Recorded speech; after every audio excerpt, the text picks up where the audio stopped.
Most of the story is going to be about temperatures once again on the rise as we go through the coming week. High pressure is expected to dominate the UK by Tuesday and Wednesday. And look at these shades of orange and red developing in the UK. So another spell of very hot weather is on the way for some. And it's a fine, warm end to the day for many parts of England and Wales too. There's a bit more in the way of cloud, perhaps compared to recent days, and we might even see a very isolated shower overnight tonight, but it will stay dry for most.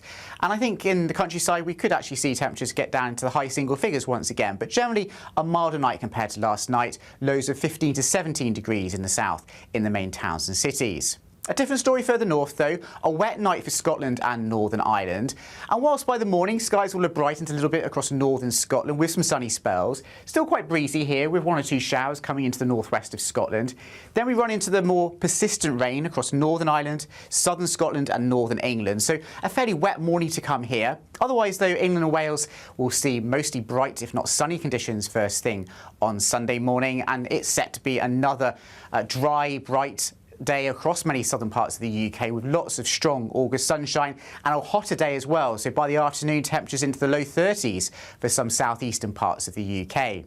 Here comes this band of rain though across northern England and Northern Ireland, so becoming more showery into the afternoon and bringing a cooler, fresher feel here, 18 to 20 degrees, but still bright and breezy with some sunny spells in the north of Scotland.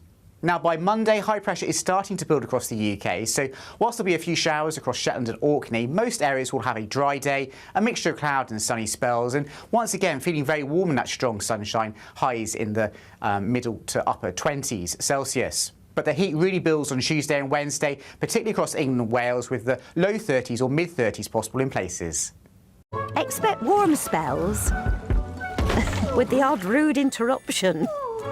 Box Boilers sponsors the weather on GB News. Welcome to Orlis Santi by Domes Resorts, and there's just 2 weeks left to see how you too could be enjoying the 5-star lifestyle. First, you can bank an incredible £60,000. We'll also give you a fine gold bullion bar worth over £5,000. For a chance to win, text GOLD to 63225. One entry costs £2.50 plus one standard network rate message, or text BONUS to 63225. 5 entries cost £5 plus one standard network rate message. Go to gbnews.com/win. Entry start at £2.50. Call 0903 686 3232. Calls cost £2.50 plus your network access charge. Or post your name and number to GB22 PO Box 8690 Derby DE1 9TT. UK only. Entrance must be 18 or over. Lines close at 4 p.m. on the 21st of August. This is a network giveaway. Entries will be pooled. Please check the closing time if listening or watching on demand. Good luck. At GB News, we love to hear from you, our loyal community. So drop us a line at gbnews.com/yoursay. There you can talk to each other and also to the presenters live on air. gbnews.com/yoursay, because GB News is your channel, Britain's news channel. From the school run to the home run, watch a new show for all of Britain. So he can say whatever he wants. A straight talking show where all voices are heard. And, you know, when are we going to stop talking about smashing the gangs and actually do it? With the stories that matter from every part of our country. There's a bit of a crash landing there for your Chancellor. Bold, fearless and standing up for you. That's me, Martin Daubney, 3 p.m. till 6 p.m, weekdays, here only on GB News. The People's Channel, Britain's news channel. Join me, Nana Akweer, for an informative, interactive news programme with a difference. It's fun. No, he didn't say that, Dave. I'm so surprised. I think there's an element of truth to that. Join me from 3 p.m. every weekend, only on GB News, Britain's news channel.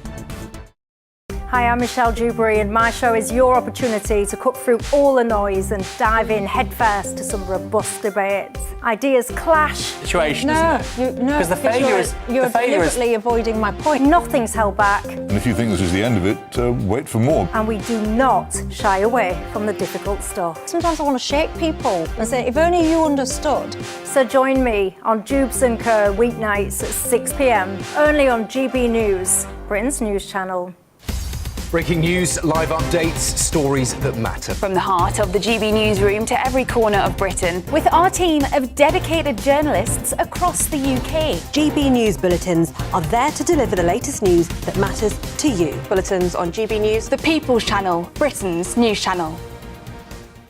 The GB News audience is different, it's unique, because they see through the nonsense. We want to debate with each other, we want to listen and maybe learn. We have a chat.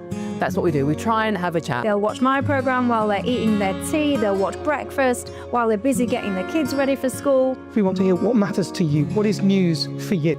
And what's brought you out here today? What are the biggest issues affecting this particular area? The audience are the best thing about GB News. Their friends, their family. They're people who need to have their voices heard. They're passionate about the channel, they're passionate about what they believe in. The one thing about GB News is you get a chance to speak. Talk to me about why so many people have gathered here today. Do you want to say something back in return? The GB News audience is what makes GB News special. It's incredible to see. They shape our programmes, they shape our output, and they shape our channel. That's what makes us the fearless champion of Britain.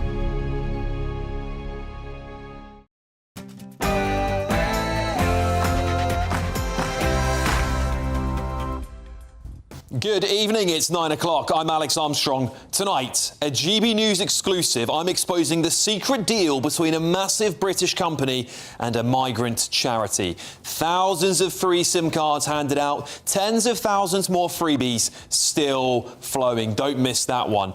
And a week of madness in Britain as squat-style toilets are opened in Cambridge. Barriers are put up in Trafalgar Square and judges are told to attend a Replacing Whiteness seminar. I'm going to reveal all. Plus, I think supporting new oil and gas licences in the North Sea is an extremist position. Right, well, according to that bloke, most of you watching will be extremists because he thinks supporting North Sea drilling is an extremist position. And also, a convicted sex offender murdered 2 women, raped a third and sexually assaulted others on public transport after police, prosecutors and the courts made a series of disastrous decisions that left Simon Levy free to roam the streets. What on earth has gone wrong? Also, we'll make this moment a circuit breaker for Britain. Right, well, will it be a circuit breaker? Because Andy Burnham looks set to complete his first screeching U-turn. Is he just going to be the Keir Starmer, but from the north? And she's basically viewed a post, which is not an arrestable offence. It never ends Orwell's Britain, does it? An elite police squad set up to monitor social media in the wake of the Southport riots has been revealed to report over 100 social media posts to local forces. And on my panel tonight, journalist and broadcaster Linda Jubilee, former Labour Minister and MP Bill Rammell, and former Met Police Detective Peter Blexley. And Andy Burnham's social media campaign continues. Andy Burnham is introducing a switch into this electrical circuit to represent the circuit breaker entering UK politics, innit? You done know. When I stood outside Downing Street, I said we needed a circuit breaker.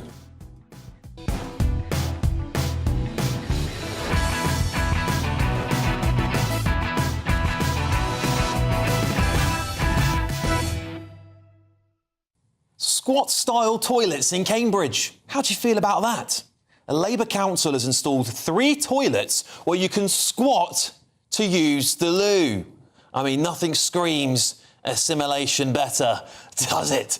The council say it's to make foreigners feel more comfortable. Well, I say we've had sit-down toilets in Britain since the 12th century, so this really is yet more regression of our society, just to pander a little bit harder to foreigners. And what else has happened this week? And I think our distaste towards rape is towards rape. It's towards the idea of and the act of rape, not towards the myth of this monster rapist, as now we've, born to be thinking of it that way. Because there definitely is a demonization of rape, in the sense of it is a spectrum. There's a demonisation of rape, and it's a spectrum. I'm speechless, genuinely am. Those are the words of the self-described queer, trans, non-binary Tamil immigrant elected as a Green MSP for the Scottish Parliament.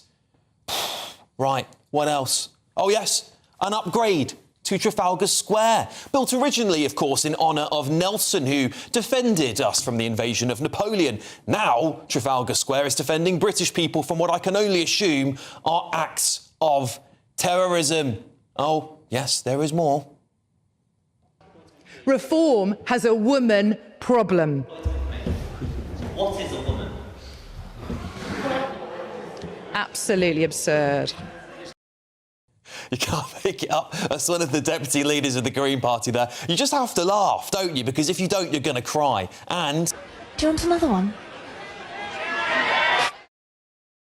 Yes, please, Davina. How about this one? Judges and legal advisors in Britain's Northern Circuit, that is, were told last week to attend seminars on replacing whiteness. Well, as part of the seminar's description, it states, while far-right conspiracists claim that immigration is a plot to replace whiteness, this seminar argues that it's precisely this concept of whiteness and race in general that we should be indeed replacing. Yes, that's exactly what our judges and our judiciary need to hear, because there's not been any allegations of anti-white racism lately, have there? None of that. All of those stories in just 1 week.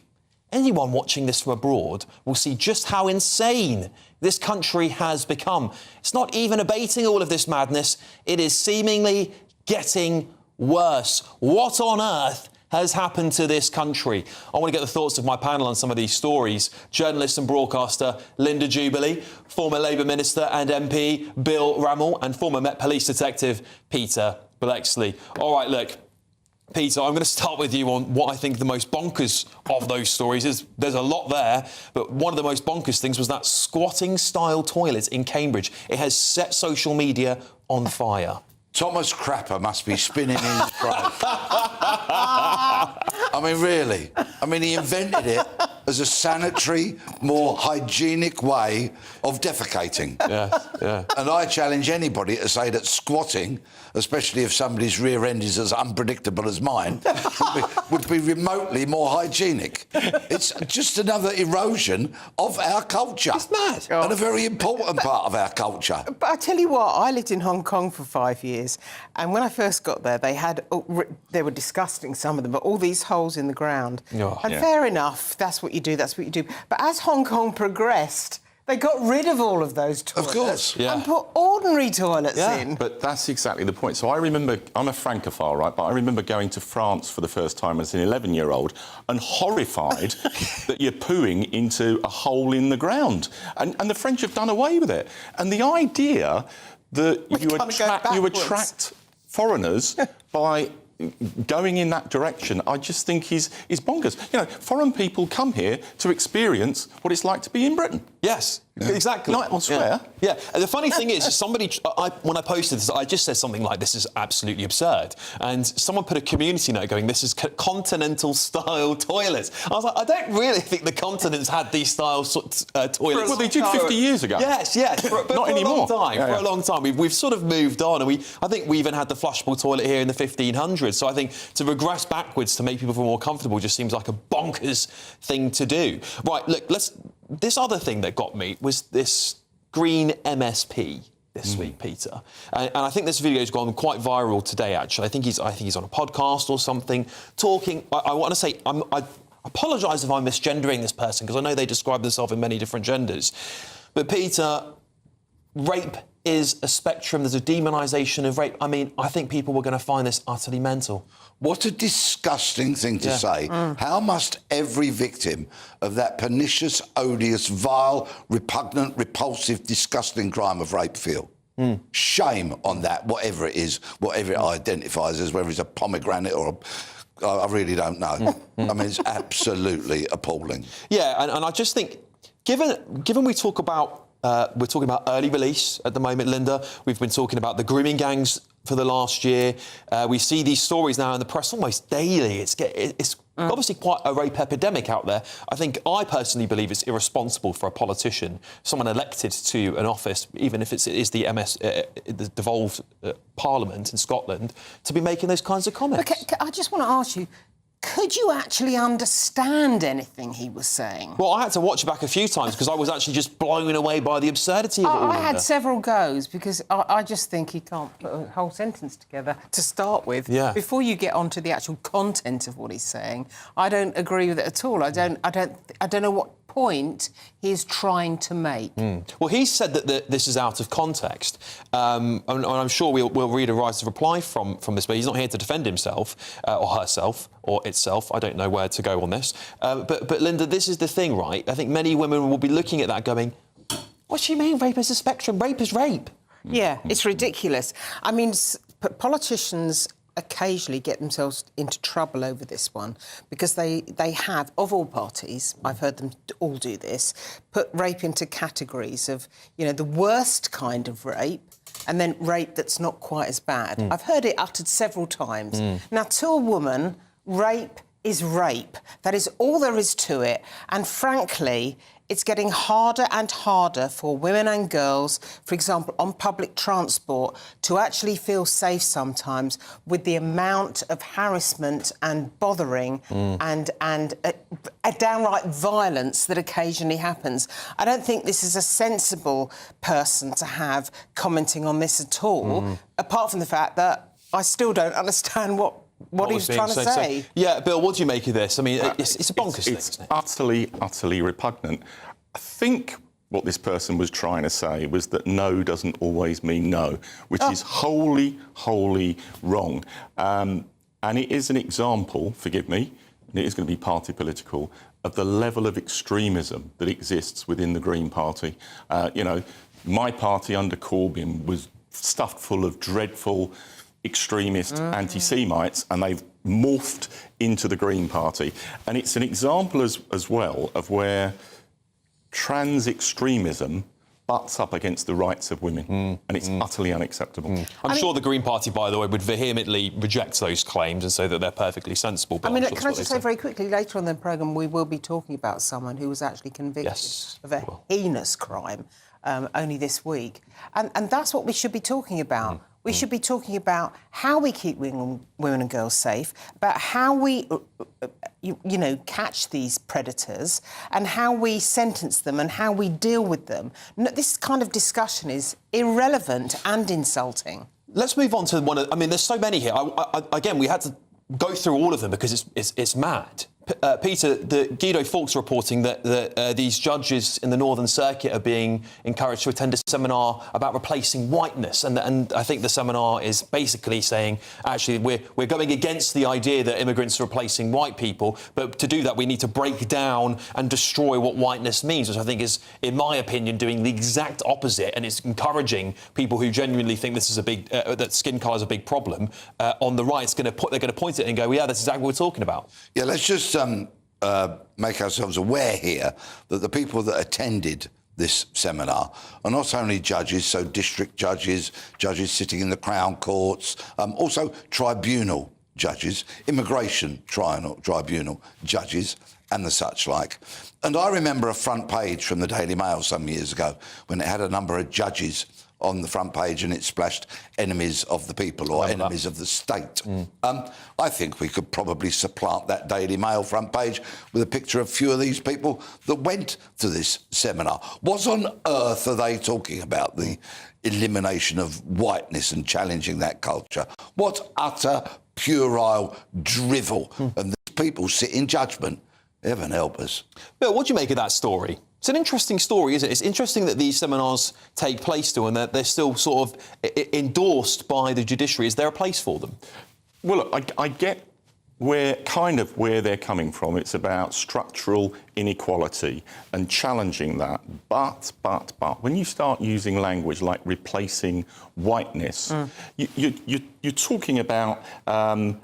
it implies the denial of rights of white people, and it talks about victory.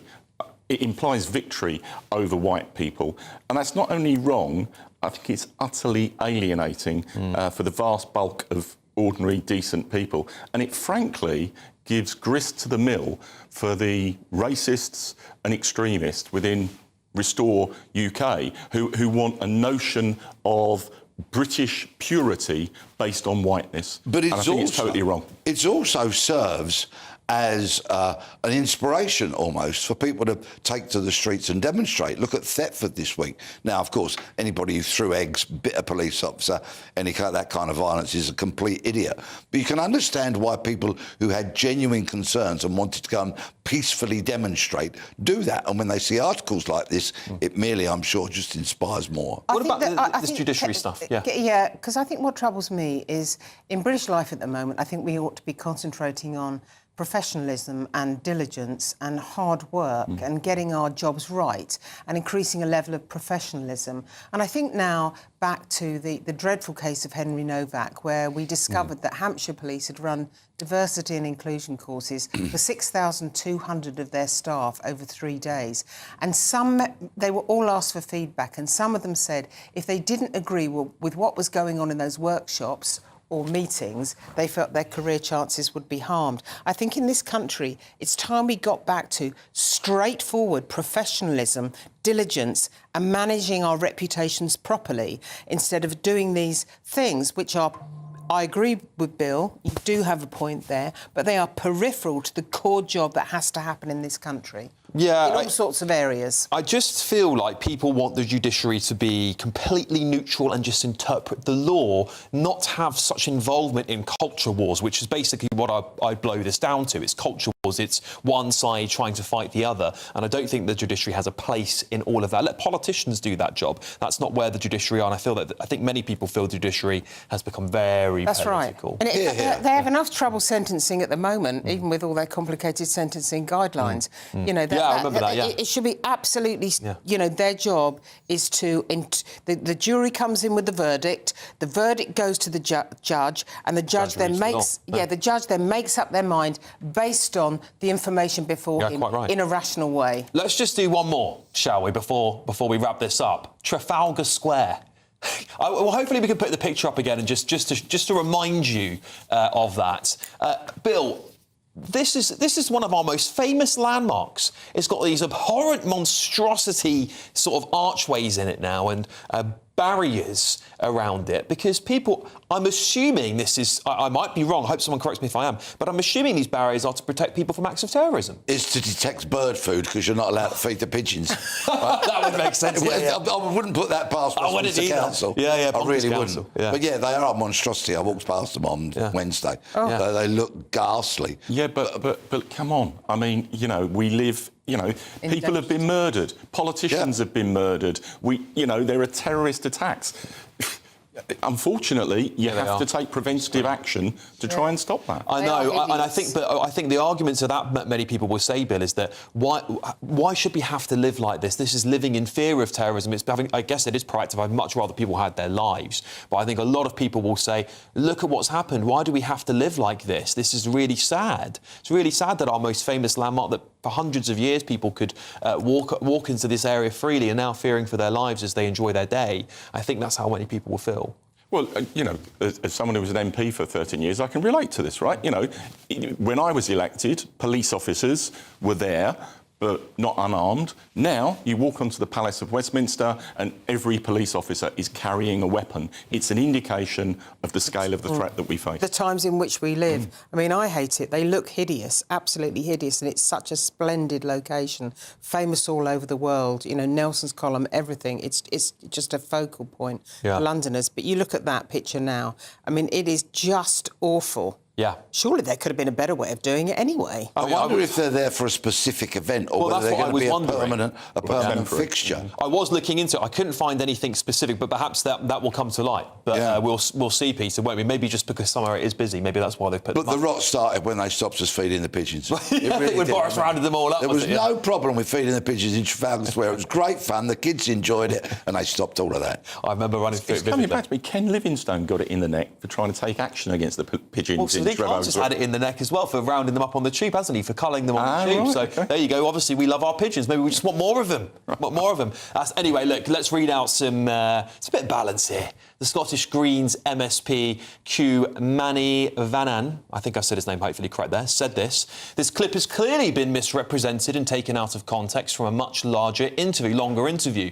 As a survivor of sexual violence who has spoken openly about my recovery, I am clear that we need to focus on reducing the likelihood likelihood of perpetrators of rape reoffending. The point I made about demonisation was not all rapists fit a stereotype, and that all kinds of men can and do commit it. The vast majority of sexual violence is from men who the victims know personally. Victims should be believed regardless of who the perpetrator was, and rapists should be punished in the strongest terms. The leader of Cambridge City Council, Katie Thornborough, said this in response to the story about squatting toilets.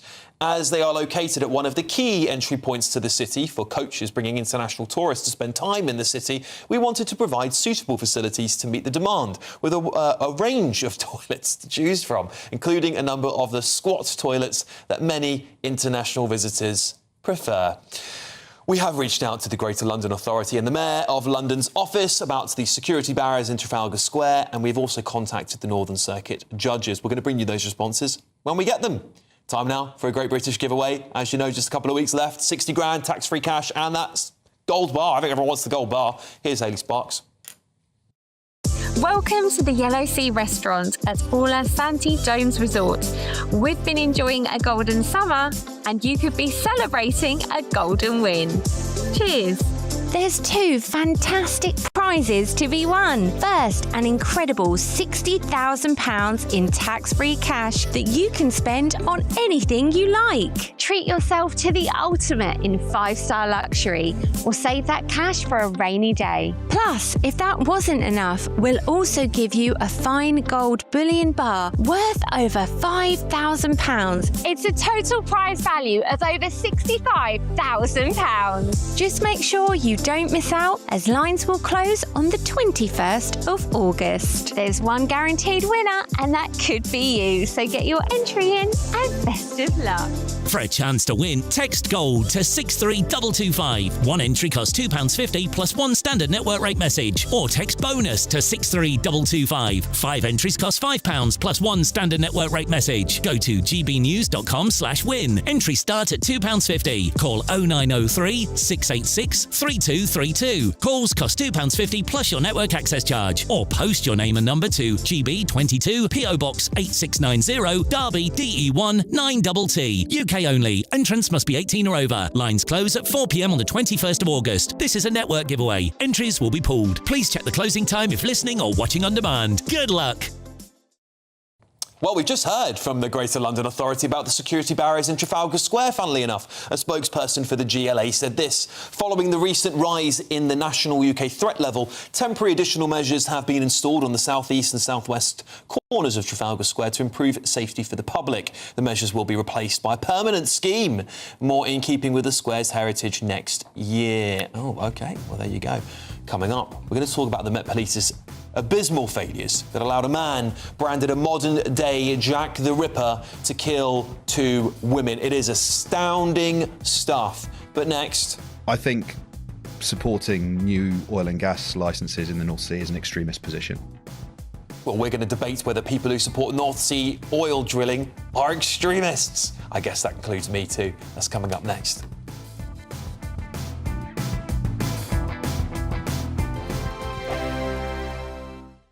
Bold. They are under no illusion. Ray. Are you a human trafficker? Boundless. I've had enough of the nonsense, and I'm not afraid to say it. Don't get this on the BBC. Every weeknight, I tear through the headlines. The smell of gasoline. Should we be worried about it? From Westminster madness to cultural war chaos. What I'm going to do now is they are throwing things out the car as we speak. Get ready, Britain. Here we go. Patrick Christie's tonight, weeknights from 9 p.m, only on GB News, Britain's news channel. At GB News, we love to hear from you, our loyal community. So drop us a line at gbnews.com/yoursay. There you can talk to each other and also to the presenters live on air. gbnews.com/yoursay, because GB News is your channel, Britain's news channel. Westminster's full of talk, but out here, it's the real world. Am I allowed to talk now? No, that's it. This is where it matters, real people and real lives. That's what politics is all about. In fact, has Trump made a good start? No. Straight answers, no spin, and just a couple of pints. How many fingers have I got up? About 10. So join me for Lee Anderson's Real World every Friday at 7 p.m, only on GB News. The People's Channel, Britain's news channel. Britain is not just a geographical expression. We are a people bound together by history and culture that are distinctively British. Join me to celebrate our music, theatre, artworks and literature, which we can explore and enjoy together. Everybody's welcome. Sunday with Michael Portillo. Every Sunday at 11 a.m. on GB News, the People's Channel, Britain's news channel. From the school run to the home run, watch a new show for all of Britain. He can say whatever he wants. A straight-talking show where all voices are heard.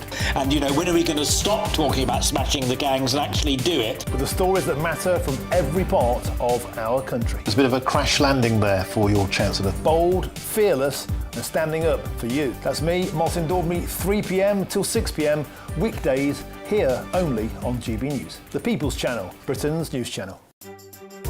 Some people enjoy lazy Sunday mornings, but not me. What's the truth of the matter? So that's a very live question. Would you support him if he waters down these plans? Before the spin sets in, I'll be getting to the truth. This is personal. No soft questions, no easy answers. It's one thing if the state has rules in this country. It's another thing whether the police and others actually police them. Setting the agenda and holding those in power to account. You can't really blame her if the system is set up this way. You will not want to miss it, trust me. The Camilla Tominey Show, Sundays from 9:30, only on GB News.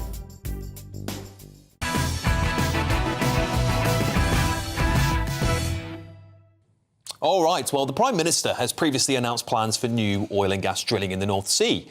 But now, an extraordinary claim that people who support new drilling licences are, you guessed it, extremists. Here's what Ollie Dugmore had to say. I think supporting new oil and gas licences in the North Sea is an extremist position. The International Energy Agency has been really clear that new oil and gas extraction and consumption is not compatible with limiting global warming to 1.5 degrees. Right, well, that just prompted me to think. So is anyone who supports North Sea drilling an extremist? And we're going to have a head-to-head debate on it now. We're joined by the leader of the Climate Party, Ed Gemmell, and Senior Fellow at the National Centre for Energy Analytics and author of Green Tyranny, Rupert Darwell. Good evening, gentlemen. Good evening. I think I'll start this off. A thought from one of our viewers, actually. Patrick Zen here says, well, Alex, I must be an extremist. I say drill, baby, drill. Do you think it's an extremist position to hold? No, I think it's quite the opposite. I think the extreme position is to be against drilling in the North Sea. Just across the North Sea boundary, you have the Norwegians very happily extracting all that they can from the North Sea, in fact, seeking further exploration into the Arctic. And given that we are reliant on hydrocarbons and particularly natural gas to keep the lights on, it is insane not to source it from within our own seas. What do you make of that, Ed? Well, I have to say... Well, first we'll start off. Isn't it an extremist position, do you think? I don't think I'm an extremist as well, putting Rupert suggesting that those who have the opposite view are also extremists. I don't think necessarily... Exactly. Now. Everyone's extremist now. There's no one in the middle anymore. I don't think it's an extremist point of view. I think the wording is rather unfortunate. Having said that, I can understand what he's trying to say. And I think that, absolutely, we have got to stop chasing the dragon. You know, what we're doing with oil and gas is we get this hit, we want to go ahead and we want to do it again and again and again. And the hit is never quite so good. It's running out. It's getting more expensive to drill. It's not producing efficient energy. It's being priced in the wrong way because it's being not priced by the international market, but in order to get it cheaper, in order to make bills cheaper here, we've actually got to have Shell or BP or whoever it is that's doing it sell their oil and gas from the North Sea to us at an under market price. And unless they choose to do it out of the kindness of their hearts, or the government actually says to them, you've got to do it, boys, sell it to us 25% under, we're never going to save any money. So it's madness. Stop chasing the dragon. Go after the thing that's actually good, going to work, going to grow our economy. Let's do tidal power, wave power, geothermal, all the other ones, and let's do it all together. And let's build a massive tidal power industry with billions of exports that's truly British. And let's make Britain great again and put money into our coffers. Well, the fact is that when we import natural gas, liquefied natural gas from Qatar or from the United States, it costs a lot more than than what we can get out of the North Sea. So it will have an effect on making energy slightly less unaffordable than it is at present. But also, I think one needs to recognise that the world has changed. And when you hear someone like Mark Carney, who was one of the leading climate advocates, now Prime Minister of Canada, saying essentially in Canada, drill, baby, drill, the world has moved on from this sort of net zero, we mustn't exploit our own energy resources. As for saying tidal and solar and so forth, these are incredibly expensive. The truth of the matter about the so-called energy transition is that you need to put more capital, more labour, more money, more resources in to get less. And that is the definition of negative productivity growth, which is what we've been having in Britain now since 2008.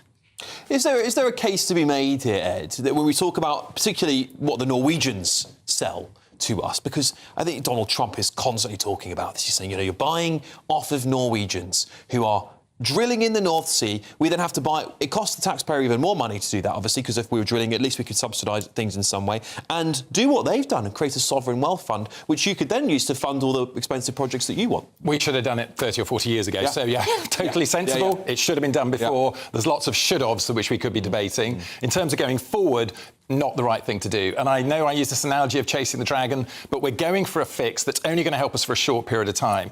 Now, in fact, something I do agree with Rupert on is we have hammered our economy since 2008. We've had a virtually stagnant GDP growth, and on productivity, I'm not sure it's negative, but almost zero productivity growth, which is absolutely crippling to our economy. So if we want to grow our economy, we've got to switch it around. And how do you switch it around? Whether you're a business, whether you're trying to launch a new product, you want to get something that's on the up curve, that you're going to have a couple of decades selling it and you can make a lot of money. Well, the two things on the up curve at the moment, based on the London Stock Exchange Group figures, are AI and deep tech and net zero and sustainability, growing at 17% and 15% a year globally for the last decade. They are on the up. They're going to be 12, or the net zero part will be nearly $14 trillion in 2030. What we need to do is get serious, leave the old stuff in the ground, leave the old traditional stuff, do the new stuff, and let's grab 10% of that market and put £20 billion a week onto the British economy. Well, Rupert, he's got a point. AI takes a lot of energy, and it is the transformative technology of our time. In fact, we've got people like OpenAI pulling out of the UK because there's just not enough energy here. That's what they say. Surely if we invest heavily in things like net zero, perhaps we can build our nuclear plants a bit faster, and we don't need to then drill, baby drill. Well, AI, the big hyperscalers in the United States demand the so-called 5 nines, which is 99.999% reliability for power supply. You cannot get that from wind and solar. And that's why there's a natural gas boom in the United States. They're even reconditioning coal-fired power stations to power the AI revolution. So one of the reasons we are short of AI, if you like, in this country, is simply we have some of the most expensive electricity prices in the world. And that is why AI will not take off here, because it's just too expensive. And our electricity supply is too unstable. In the last week of July, the system operator, the electricity system operator, issued 4 warnings forbidding us exporting electricity via the interconnectors because the operating margin was so tight. That is the reality facing Britain, that the lights could go off if the weather turns bad. Okay, final point to you, Ed. Well, I think, go back to tidal. If we installed it, if we put the 10.8 billion or whatever it's going to cost to do Jackdaw and Rosebank into tidal power, we grow an entire industry, and it has baseload. Tidal power, entirely predictable. AI models will predict it terribly well, and we can have exactly baseload, and we can start running a lot of our AI stuff on tidal. All right, Ed, Rupert, a very well-fought debate between the two of you. Thank you very much. Coming up here on the show is Andy Burnham about to have his first U-turn. Really, because this is all about early release schemes, as, of course, PC Harper's killers could be set free. Is he going to U-turn on it? But next... Simon Levy is a dangerous and predatory offender. His crimes were calculated, cruel and deeply disturbing. Yeah, this is a very disturbing case. We're going to discuss Simon Levy, who's been convicted of murdering 2 women after failure after failure by the Met Police, the courts, the Crown Prosecution Service, all of that. And we're going to dig into the details with my panel. See you shortly.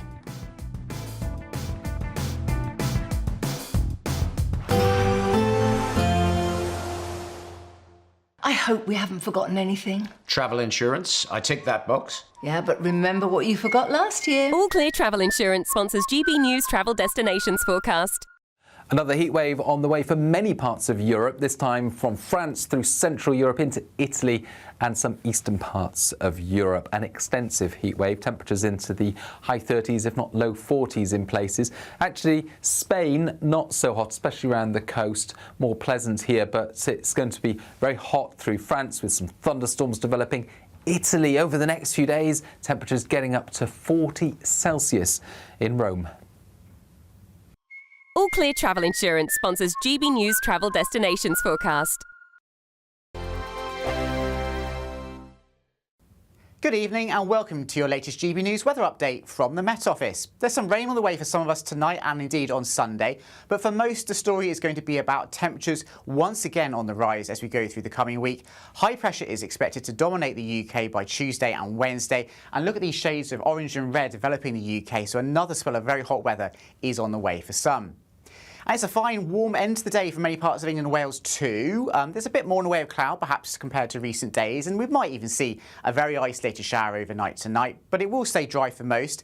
And I think in the countryside, we could actually see temperatures get down to the high single figures once again, but generally a milder night compared to last night, lows of 15 to 17 degrees in the south in the main towns and cities. A different story further north though, a wet night for Scotland and Northern Ireland. And whilst by the morning skies will have brightened a little bit across northern Scotland with some sunny spells, still quite breezy here with 1 or 2 showers coming into the northwest of Scotland. Then we run into the more persistent rain across Northern Ireland, southern Scotland and northern England. So a fairly wet morning to come here. Otherwise though, England and Wales will see mostly bright if not sunny conditions first thing on Sunday morning, and it's set to be another dry, bright day across many southern parts of the UK with lots of strong August sunshine and a hotter day as well. So by the afternoon, temperatures into the low 30s for some southeastern parts of the UK. Here comes this band of rain though across northern England and Northern Ireland, so becoming more showery into the afternoon and bringing a cooler, fresher feel here, 18 to 20 degrees, but still bright and breezy with some sunny spells in the north of Scotland. Now, by Monday, high pressure is starting to build across the UK, so whilst there'll be a few showers across Shetland and Orkney, most areas will have a dry day, a mixture of cloud and sunny spells, and once again feeling very warm in that strong sunshine, highs in the middle to upper 20s Celsius. But the heat really builds on Tuesday and Wednesday, particularly across England and Wales, with the low 30s or mid 30s possible in places. You want to know what's really going on in the corridors of power? Labour don't know what to do with you half the time, and that makes you quite lethal in the chamber. Get behind the headlines with Chopper's Political Podcast. Join me, Christopher Hope, as I sit down with the great and the good of British politics. We'll see where this ruling takes us. These are the stories shaping our nation. Chopper's Political Podcast, available now on all platforms. Listen in and stay ahead. I've been in Westminster for a long time, but I know that though power may be here, its effect on people's lives is across the whole of the country. We may be where rules are made, but it's where they're implemented that matters. Join me, Jacob Rees-Mogg, for forthright and frank discussion on where Britain has come from, where it's going, and where it will end up. That's State of the Nation, Monday to Thursday, 8 to 9 o'clock. Vox Populi, Vox Dei.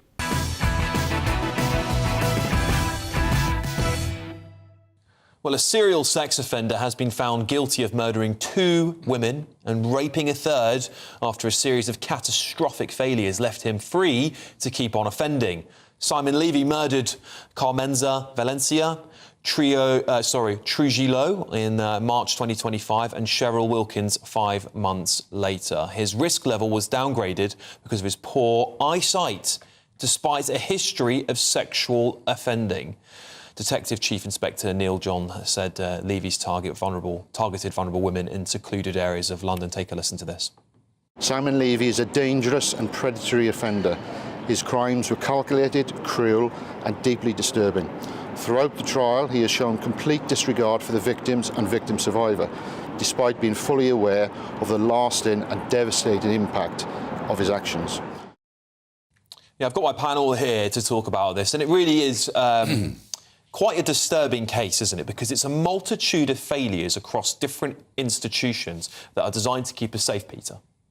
Yes, But I'm just going to start my ire, and I have plenty of it to distribute with regards to this story, at Detective Chief Inspector Neil John, who we just saw. That was far from the full statement that he gave to the media yesterday. In fact, he began his media statement by heaping praise upon his officers, talking about their professionalism and so on, gushing praise. Let me just remind DCI Neil John, should he be watching, that the homicide assessment team that went to Carmelia's body in the first instance left it with local officers, didn't deign to take on that investigation as a murder inquiry. So he's clearly forgotten what the old murder manual used to say, which was think murder until proven otherwise. So there's a shocker for you. And the second thing is, he also said yesterday that he hoped that those convictions brought justice and closure. Closure when Cheryl would have been alive if it had not been for police failings. How are you ever going to get closure on that? He failed to read the room. He was tone deaf to the point of being insulting, in my opinion. This case highlighted shocking but quite pathetic errors in policing. And I'll focus quickly, if I may, on one small point that hasn't had a lot of airtime or column inches. Twice, police officers returned to Simon Levy a travel card, which he used to travel on the tube, which is where, of course, he committed much of his sex offending. This travel card was stolen from a bus driver. So he was using a stolen pass, and yet the police never thought to check it out, to go to TfL, to get all the data, because, of course, every bit of data is retained on it, and they returned it to him twice. That is symptomatic of the pathetic policing. And while I'm on it, let's think about recent cases where police failures have led to the death of people. Valdo Calacane, Stephen Port, Axel Rudabakana, and now we've got Simon Levy. We've got a rot in terms of the quality, the calibre of detective and policing work, and something revolutionary needs to be done about it. And actually, I think it's interesting that you mentioned Axel Rudabakana, because what I see here, as well as the specifics of this crime, as Peter said, is the overarching lack of cohesion between one agency and another.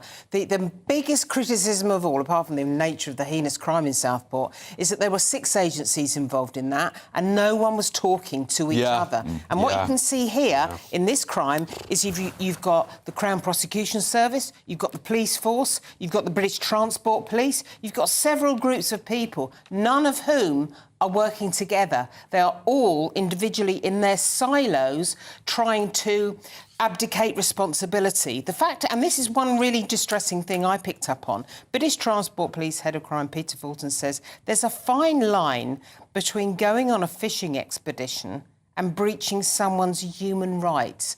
He's talking about searching the premises of the predator they know is actually on bail waiting to go to court.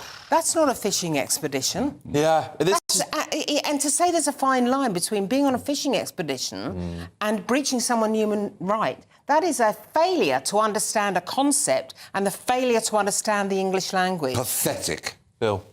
The most shocking element of this, and there's so many elements that are shocking, is the admittance by the police that the second woman would still be alive if the police and the Crown Prosecution Service had acted differently. And there's a whole litany of failures within this case. You know, the risk level downgraded, that he was regularly released on bail despite a history of sexual violence, investigative delays, and so much more.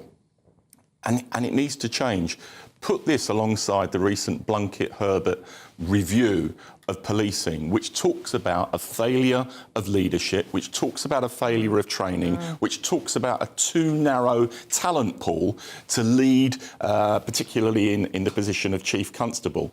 There's a whole series of recommendations within their review that I think the government urgently needs to address and take on board. Yeah, the Blunkett and Herbert report was into senior police leaders in the UK, and it talks of nepotism, cronyism, corruption, promoting people in their own image and much, much more. But of course, it's sitting on desks at the moment in Downing Street and at the Home Office. We'll see if they do implement what is needed. But there is a much wider revolution needed in policing. There's been some pathetic police work here, and I'll go back unashamedly to the returning of that card. What kind of detective or police officer doesn't think, I'm going to check this out before I hand it back to him, when you know this offender's pattern of offending? So much of it was on tube trains. You're going to actually hand it back to him, and I'm not being flippant here, and I'm not being insulting to the memory of the women that were murdered and all the other victims, but do you know what? It's like handing back the getaway car to an armed robber. Yeah. And then the fact he didn't turn up for 3 court hearings and that had absolutely no repercussions at all. And what I want to say is, you know, we made some comparison, I think, earlier, and I've read about it before, about this is kind of like Jack the Ripper. To me, it reminds me of the Yorkshire Ripper. Well, I was a young teenage girl then. I remember it quite clearly. And the police didn't pay any attention to that until Peter Sutcliffe murdered someone who wasn't a prostitute. Right. And then they paid attention. And I've got a horrible feeling that 2 of these women who were sex workers, I don't think it registered enough with the police. And I think the police have got to answer to that, because I think you may well be right. All right, we've got to leave it there, everybody. Of course, our thoughts are with Comenza and Cheryl, as I'm sure many of you at home will be too. The Met has since reviewed its handling of Livy and made a voluntary referral to the Independent Office for Police Conduct. In January 2026, they're carrying out an independent investigation, which, of course, is still ongoing. Lisa Ramsaran, the Chief Crown Prosecutor for the CPS, said this: our actions fell short of the standard that victims' families and the public are entitled to expect. We recognise our responsibility and we are sorry for the shortcomings we've identified. All right, coming up, I'm going to give you the views, my views at least, on this British charity and a major mobile phone provider that are providing support, I think, for the illegal migrant invasion of our country. Don't miss that, trust me. But next, I'll talk about what it looks like being Andy Burnham's first U-turn, and is he going to make it a U-turn? That's the question. I would welcome this U-turn because, of course, we're talking about PC Harper's Killers being released early. That's up next.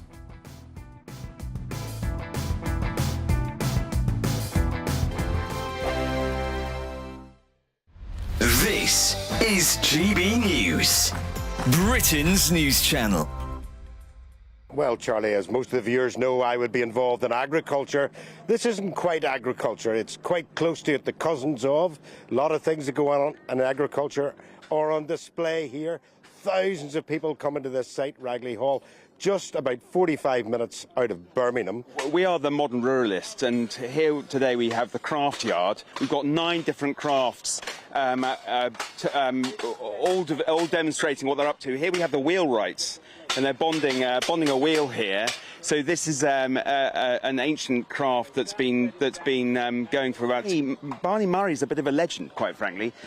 He's the national champion, master dry stone waller, comes from North Wales, and he's a bit of a Thor lookalike. So he's quite popular. GB News, the People's Channel. GB News Breakfast, every day from 6 a.m. Now, at 16 minutes past 8, the annual bike ride from Yorkshire to London is taking place today, aiming to honour the legacy of the Batley and Spen Labour MP Jo Cox, who was murdered by a far-right terrorist in June of 2016. Well, the bike ride aims to champion a cause she was passionate about, as this year marks the 10th anniversary of her tragic death. Kim, if we can just start with you, what is your sister's legacy? Well, there's so much that we've got to be proud of that's been done in Jo's name. It's just been 10 years since she was murdered, and what has kept us going as a family has been the way that so many amazing people, including people like this amazing man, have done things in Jo's name to show what our country is really about. And you've got all these amazing people today from all different backgrounds, all walks of life, celebrating the things that we have in common, not agreeing on everything. GB News, the People's Channel. Good afternoon, Britain. Weekdays from midday. It's a difficult question. Honestly, I don't think I would at this rate, because I think the government tracks, when we say we're fighting for Britain, what are we actually fighting for? The concept of Britain, I don't think exists anymore. When I look at Britain, when I go outside, it doesn't seem to be very British. And I think the core demographic of the people who would normally fight, these white working class boys who, you know, have been fighting for Britain, who we expect just to sacrifice their life in a fight, you know, they've been demonised for decades and decades by the government, by our education system, by the media. Economically, they've been disadvantaged. So why would we expect them to risk their lives when we've demonised them for so long and took them for granted for so long? And this concept of Britain fighting for the British government, you know, the British government has betrayed us. GB News, the People's Channel.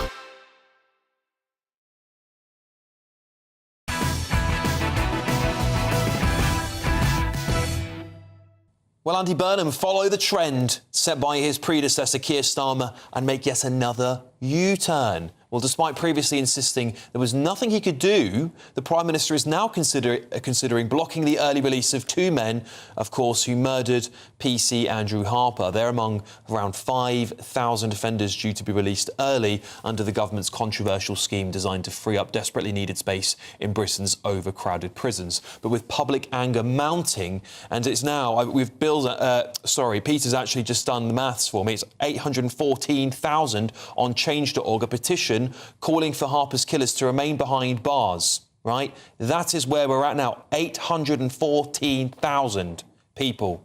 Will the Prime Minister cave into the public pressure? Well, it's mounting. It's mounting, Bill, because this is the reality for the PM. He's in a tough spot with this. This was, of course, Starmer's policy, but something had to be done. I think we can all agree that we need to still lock up criminals. But the pressure now, because of this case being so harrowing, not just from the public, 814,000 there, but of course from officers protesting this as well.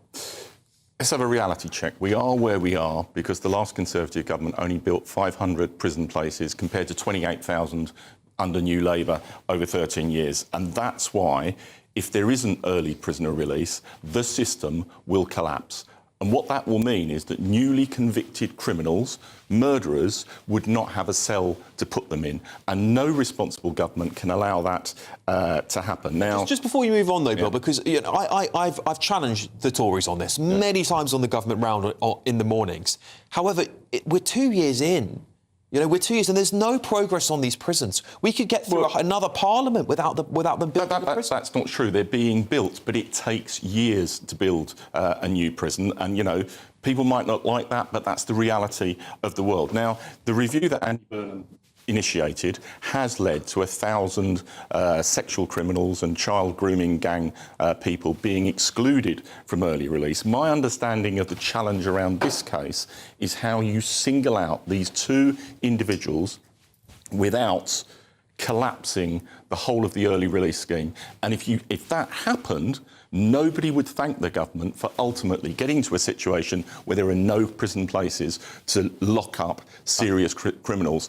That's the issue that needs to be addressed. Now, it seems like the Prime Minister is desperately searching for a legal mechanism and is challenging officials to single out those two cases. But let's see if that's possible. Yeah, that's a difficult road as well there, Peter, because if you single out those two blokes under the law, you're basically saying if the government want to keep certain people in prison, they can do it. That is a little bit of a difficulty that the Prime Minister's got, hasn't it?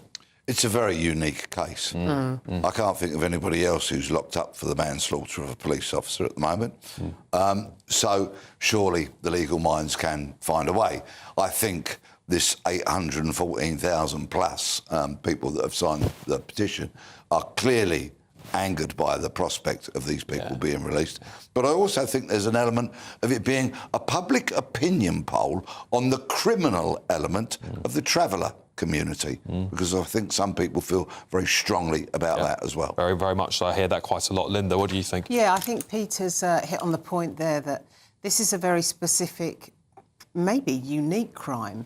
It's unusual to have the killer of a policeman in jail like this, but also it's the nature of the murder.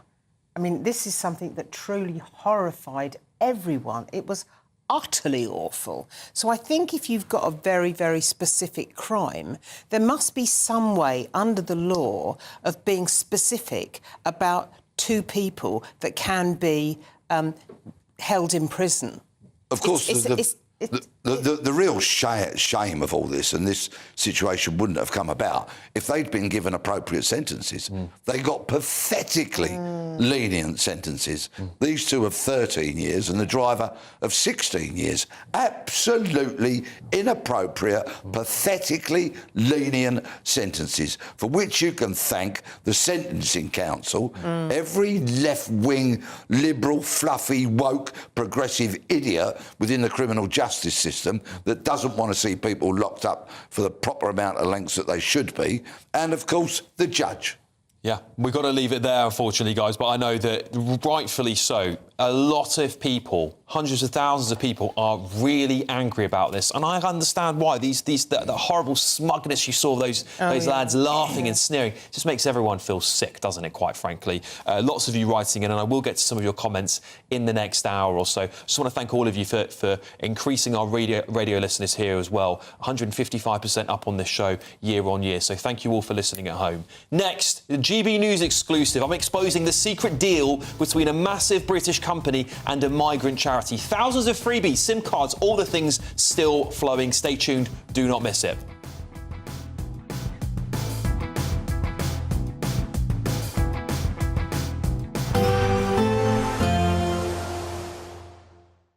Expect warm spells with the odd rude interruption. Boxed Boilers sponsors the weather on GB News. Good evening and welcome to your latest GB News weather update from the Met Office. There's some rain on the way for some of us tonight and indeed on Sunday, but for most the story is going to be about temperatures once again on the rise as we go through the coming week. High pressure is expected to dominate the UK by Tuesday and Wednesday, and look at these shades of orange and red developing in the UK, so another spell of very hot weather is on the way for some. And it's a fine, warm end to the day for many parts of England and Wales too. There's a bit more in the way of cloud, perhaps, compared to recent days, and we might even see a very isolated shower overnight tonight, but it will stay dry for most. And I think in the countryside, we could actually see temperatures get down to the high single figures once again, but generally a milder night compared to last night, lows of 15 to 17 degrees in the south in the main towns and cities. A different story further north, though. A wet night for Scotland and Northern Ireland. And whilst by the morning, skies will have brightened a little bit across northern Scotland with some sunny spells. Still quite breezy here, with one or two showers coming into the northwest of Scotland. Then we run into the more persistent rain across Northern Ireland, southern Scotland and northern England. So a fairly wet morning to come here. Otherwise, though, England and Wales will see mostly bright, if not sunny conditions first thing on Sunday morning. And it's set to be another dry, bright day across many southern parts of the UK with lots of strong August sunshine and a hotter day as well. So by the afternoon, temperatures into the low 30s for some southeastern parts of the UK. Here comes this band of rain though across northern England and Northern Ireland, so becoming more showery into the afternoon and bringing a cooler, fresher feel here, 18 to 20 degrees, but still bright and breezy with some sunny spells in the north of Scotland. Now, by Monday, high pressure is starting to build across the UK, so whilst there'll be a few showers across Shetland and Orkney, most areas will have a dry day, a mixture of cloud and sunny spells, and once again feeling very warm in that strong sunshine, highs in the middle to upper 20s Celsius. But the heat really builds on Tuesday and Wednesday, particularly across England and Wales, with the low 30s or mid 30s possible in places. Expect warm spells with the odd rude interruption. Boxed Boilers sponsors the weather on GB News. Welcome to Orlis Santi by Domes Resorts, and there's just 2 weeks left to see how you too could be enjoying the 5-star lifestyle. First, you can bank an incredible £60,000. We'll also give you a fine gold bullion bar worth over £5,000. For a chance to win, text GOLD to 63225. One entry costs £2.50 plus one standard network rate message, or text BONUS to 63225. 5 entries cost £5 plus one standard network rate message. Go to gbnews.com/win. Entry start at £2.50. Call 0903 686 3232. Calls cost £2.50 plus your network access charge. Or post your name and number to GB22 PO Box 8690 Derby DE1 9TT. UK only. Entrance must be 18 or over. Lines close at 4 p.m. on the 21st of August. This is a network giveaway. Entries will be pulled. Please check the closing time if listening or watching on demand. Good luck.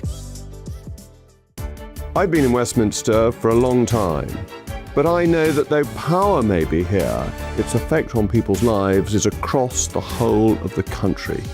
We may be where rules are made, but it's where they're implemented that matters. Join me, Jacob Rees-Mogg, for forthright and frank discussion on where Britain has come from, where it's going, and where it will end up. That's State of the Nation, Monday to Thursday, 8 to 9 o'clock. Vox Populi, Vox Dei. Join me, Nana Akwe, for an informative, interactive news programme with a difference. It's fun. No, he didn't say that, Dave. I'm so surprised. I think there's an element of truth to that. Join me from 3 p.m. every weekend, only on GB News, Britain's news channel. From court mornings to warm family brunches, from football to tennis in the car, in the kitchen. GB News Breakfast is there with the stories you need and the conversations that matter. Anyway, let's talk business. Well, it has been a historic night in British politics. It's astonishing, isn't it? We're here again. To start your day just right. GB News Breakfast. Every morning from 6 a.m. Only on GB News. Britain's news channel. 5 hosts, 5 opinions, 5 fearless debates, 5 unfiltered takes on the day's news. 5 reasons not to be anywhere else on Saturday night. This is the Saturday 5. You got me. You got me good there. Britain's biggest Saturday night TV show. It's not a bad brand. Yeah. Uncensored. Very, very racy tonight on the unpredictable. What did she say? Can you translate it for us? And always entertaining. And how can a country go from being led by William Wallace Saturday nights from 6 p.m. only on GB News. The People's Channel. Britain's news channel. You're going to want to stay tuned, trust me.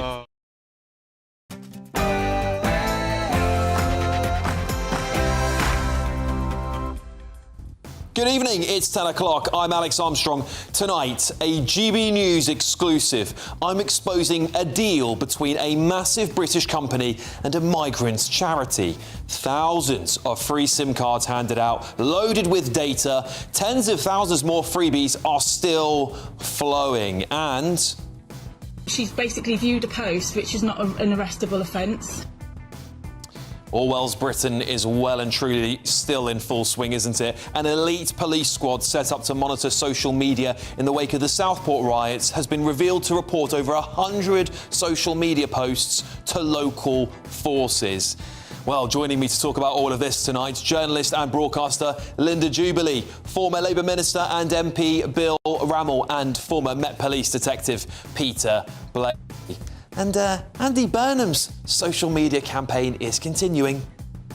Andy Burnham is introducing a switch into this electrical circuit to represent the circuit breaker entering UK politics, innit? You don't know. When I stood outside Downing Street, I said we needed a circuit breaker.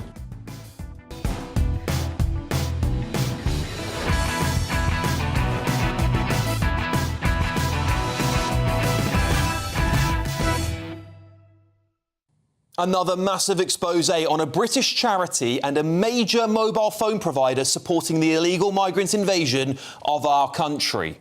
Illegal migrants received over 2,000 free SIM cards with 6 months of data preloaded through a deal between Vodafone and the charity Care for Calais. The charity also handed out hundreds of thousands of freebies before illegals even landed in Britain. Well, the charity Care for Calais' annual report boasts of 162,000 items handed out and nearly 30,000 illegals supported. Well, across Britain and Calais, the charity has delivered the following: 2,221 Vodafone SIM cards, 3,765 hoodies, 3,532 joggers, 1,174 T-shirts, 2,770 snug packs. That includes hats, snoods, gloves, that sort of stuff.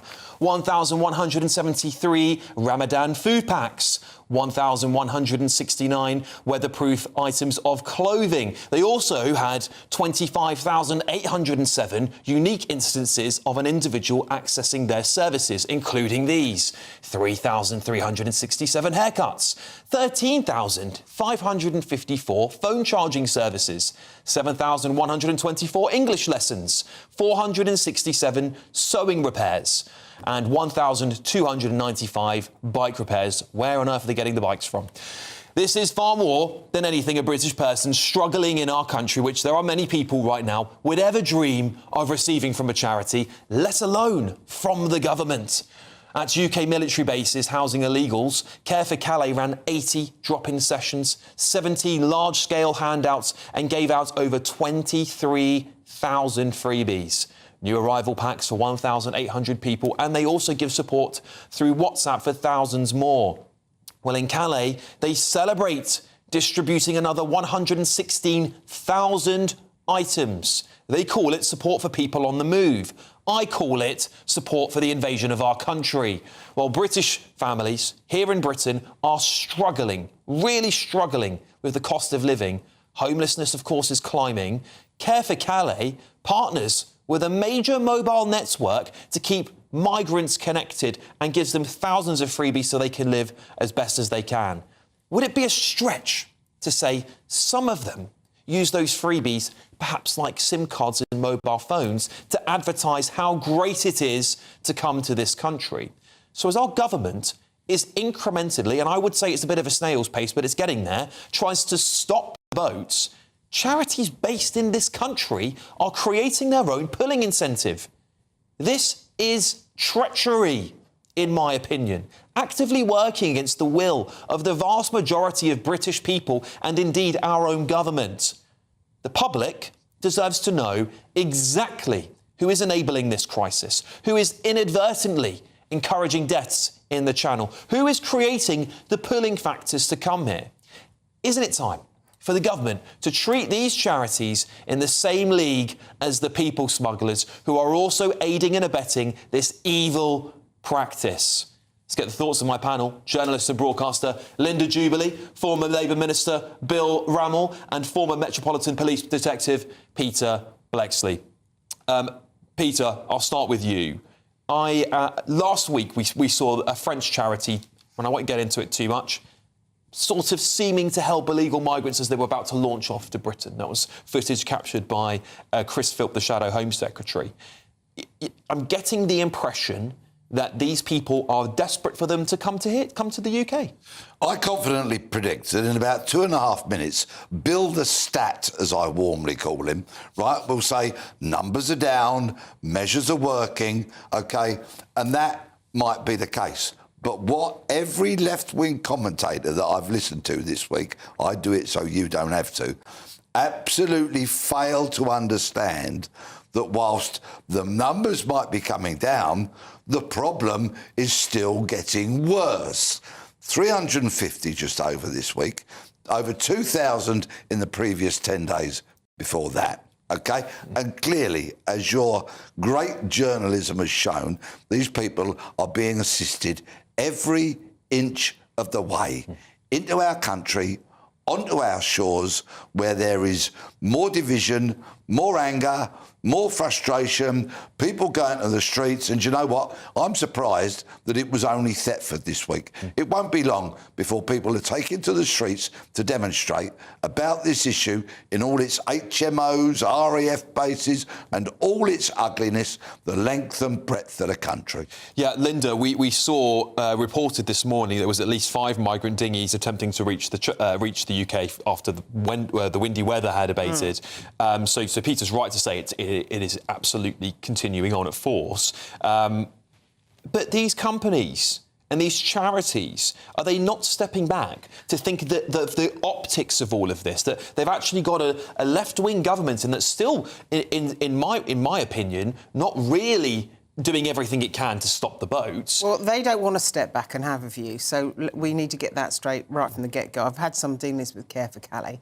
I think they're a well-meaning bunch of people, but they are disingenuous sometimes and very, very naive. So what I want to know is, if we try and unwind this, is I don't believe government resources should be used for this at all. And I don't know to what extent government resources are used to pay for all this equipment and SIM cards and hoodies and jackets. I don't know. It sounds to me like the corporate sector is donating stock to the charities to distribute.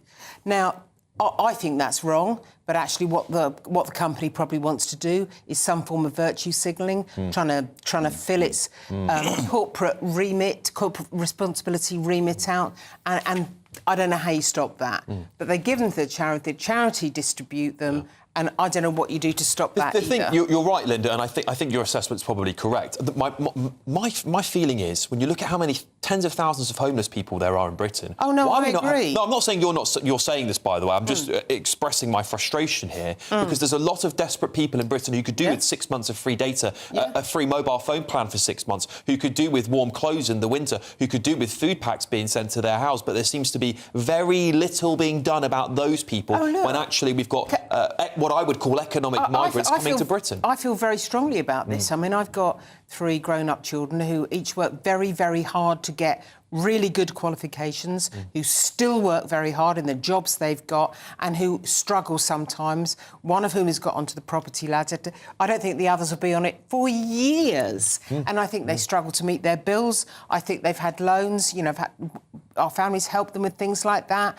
Our families help them with their university fees, and goodness knows when they'll be able to pay those student loans back. I know. So it is very difficult, even for children who've had a fair crack of the whip in life. It's difficult. Never mind those other children who are here trying to get some sort of support as well. So I would not agree at all with government resources going towards this. But I don't know what you do about a private company donating its excess stock. And my clear understanding is there's not government resources going into this. It is a deal between Care for Calais and Vodafone. And I think what Care for Calais is doing is wrong.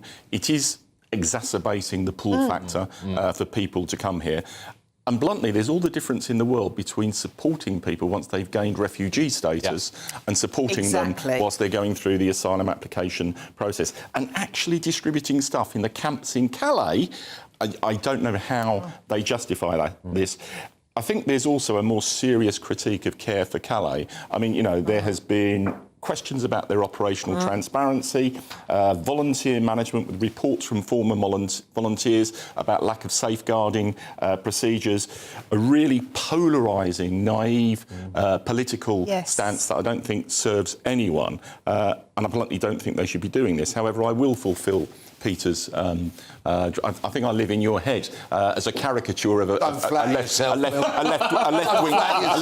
activist. The reality is...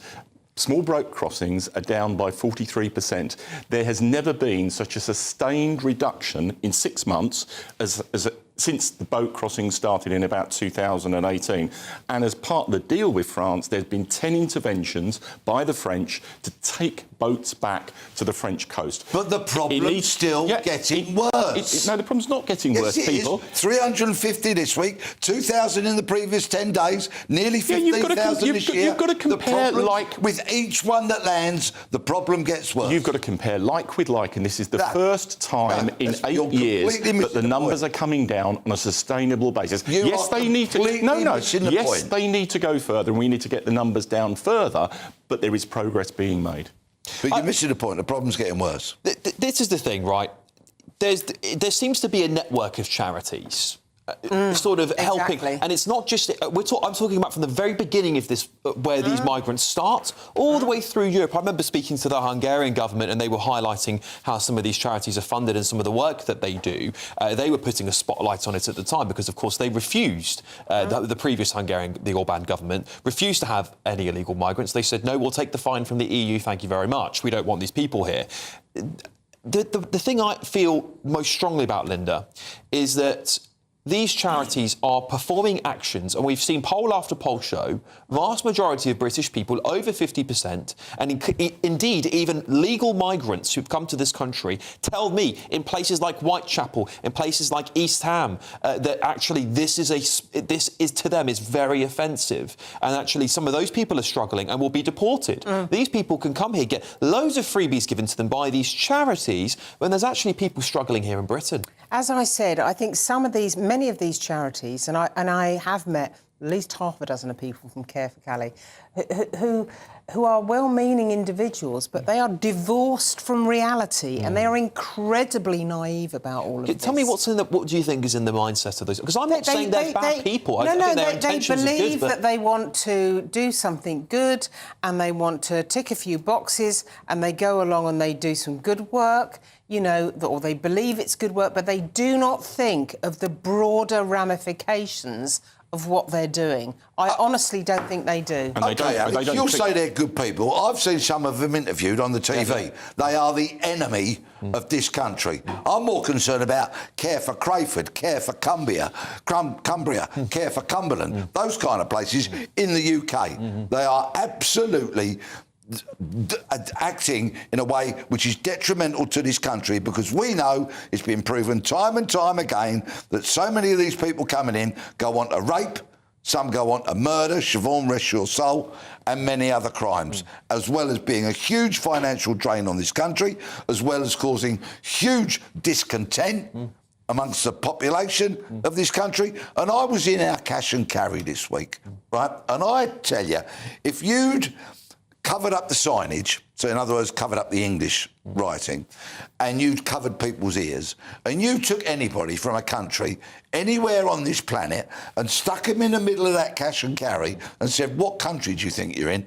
I bet you England wouldn't have been top of their list by a long chalk. The thing is that, Peter, I'm not saying I think their actions are helpful or good. I think I agree with Linda's assessment, having met these people before. They, in their head, think they're doing their perception a good thing. is a different thing. I don't think I don't think they sit there and think, right, how can I go out and destroy Britain today? I think in their heads, they think they are being Christian, good, helping, loving people. And again, your assessment is absolutely right, Peter. I think what the actions that they are, the consequences of their actions are horrific, not just for the migrants who are dying in the Channel, dying on the beaches from dangerous people, being people smuggled. I think their actions are encouraging this behaviour, but I just don't think in their head it registers. Yeah.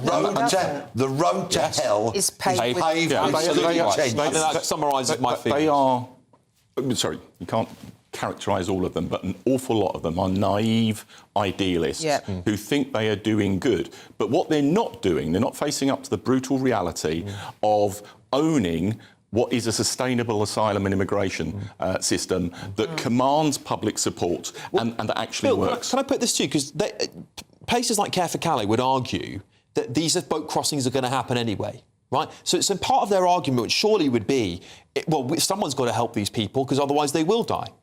Yeah, but they need to own the whole of the problem. You know, if you do this, if you provide this support, particularly if you provide this support in the camps, in Calais, you are encouraging people to come to this country, regardless of the legitimacy of their asylum claim. And that's not good, it's not supported by the public, and it's not sustainable. It's all part of the pull factor. And the government is adding to the pull factor by housing these people, clothing them, feeding them, so on and so forth. Yeah. Linda, what do you think? Well, I tell you, I've got one little story, because I had quite a long conversation with one woman from Care for Calais. This is just an example of naivety. She wanted to distribute contraception to all these Afghan women that I was teaching English to. And I said, you can't do that. Culturally, you cannot do that because their husbands... You know, I won't be responsible for how their husbands will react over this. She had absolutely no idea of how to handle that situation. She was so naive that she thought she was doing good work. She truly believed she was doing good work, and yet it would have had catastrophic consequences if I had not stopped her. Now, what we're talking about is a much bigger scale than that, but what I'm saying, and I'm agreeing with you, Bill, there is a tremendous level of naivety here. And as Peter says, the road to hell is paved with good intentions, and that is a problem in this instance. And you know, politically, these people want to look at the detail of the polling evidence that a vast majority of people who support all political parties want stronger border controls. Yeah. I'm sure none of them would ever be watching this show, but if you are working with Care for Calais or thinking of doing it, I will just implore you to listen to what people on this panel have said tonight, and to think about how your actions may be creating a very dangerous or encouraging exceptionally dangerous travel to our country when actually they can get care in the countless countries they have travelled to get to Calais in the first place. That's what I implore you to do. Well, if they are watching, it would be good to get their response. Oh, well, they're not watching because they're reading The Guardian and listening to the James O'Brien podcast. You may very well be right there, Peter. We, of course, have approached Care for Calais and Vodafone for comments. We're going to bring you those responses, hopefully, when we get them. As you know, it's time now for a Great British giveaway. 60 grand in tax-free cash and a gold bar, all part of our summer celebration. Here's Hayley Sparks with all the details. Welcome to the Yellow Sea restaurant at Orla Santi Domes Resort. We've been enjoying a golden summer and you could be celebrating a golden win. Cheers. There's 2 fantastic prizes to be won. First, an incredible £60,000 in tax-free cash that you can spend on anything you like. Treat yourself to the ultimate in 5-star luxury or save that cash for a rainy day. Plus, if that wasn't enough, we'll also give you a fine gold bullion bar worth over £5,000. It's a total prize value of over £65,000. Just make sure you don't miss out, as lines will close on the 21st of August. There's one guaranteed winner, and that could be you. So get your entry in, and best of luck. For a chance to win, text GOLD to 63225. One entry costs £2.50 plus one standard network rate message. Or text BONUS to 63225. 5 entries cost £5 plus one standard network rate message. Go to gbnews.com/win. Entry start at £2.50. Call 0903 686 3232. Calls cost £2.50 plus your network access charge. Or post your name and number to GB22 PO Box 8690 Derby DE1 9TT. UK only. Entrance must be 18 or over. Lines close at 4 p.m. on the 21st of August. This is a network giveaway. Entries will be pooled. Please check the closing time if listening or watching on demand. Good luck. All right, next, more than 100 social media posts have been flagged by an elite police squad set up to monitor signs of protest-related activity. We'll tell you more after the break.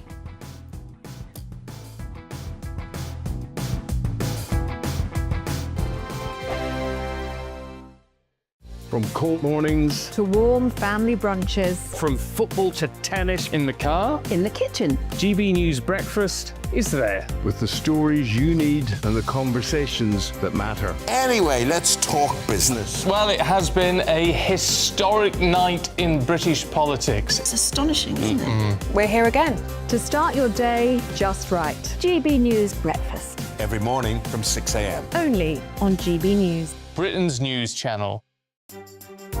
Some people enjoy lazy Sunday mornings, but not me. What's the truth of the matter? So that's a very live question. Would you support him if he waters down these plans? Before the spin sets in, I'll be getting to the truth. This is personal. No soft questions, no easy answers. It's one thing if the state has rules in this country. It's another thing whether the police and others actually police them. Setting the agenda and holding those in power to account. You can't really blame her if the system is set up this way. You will not want to miss it, trust me. The Camilla Tominey Show, Sundays from 9:30, only on GB News. I've been in Westminster for a long time, but I know that though power may be here, its effect on people's lives is across the whole of the country. We may be where rules are made, but it's where they're implemented that matters. Join me, Jacob Rees-Mogg, for forthright and frank discussion on where Britain has come from, where it's going, and where it will end up. That's State of the Nation, Monday to Thursday, 8 to 9 o'clock. Vox Populi, Vox Dei. Britain is not just a geographical expression. We are a people bound together by history and culture that are distinctively British. Join me to celebrate our music, theatre, artworks and literature, which we can explore and enjoy together. Everybody's welcome. Sunday with Michael Portillo. Every Sunday at 11 a.m. on GB News, the People's Channel, Britain's news channel. As soon as it hits 11 and the headlines come in, Late Edition brings you the breaking news from all the front pages. because the news is going to happen. So get a head start today. Patrick Christie's tonight, Late Edition. Alex Armstrong tonight, Late Edition. From 11 o'clock every night. Only on GB News, the People's Channel, Britain's news channel. Bold. They are under no illusion. Ray, are you a human trafficker? Boundless.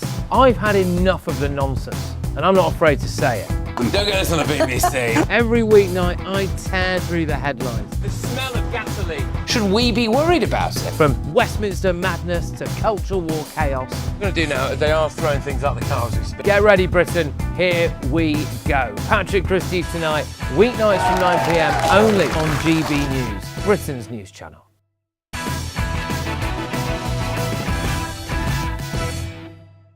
Welcome back. An elite police squad, which was set up to monitor social media in the wake of the Southport riots, has flagged more than 100 posts to local forces.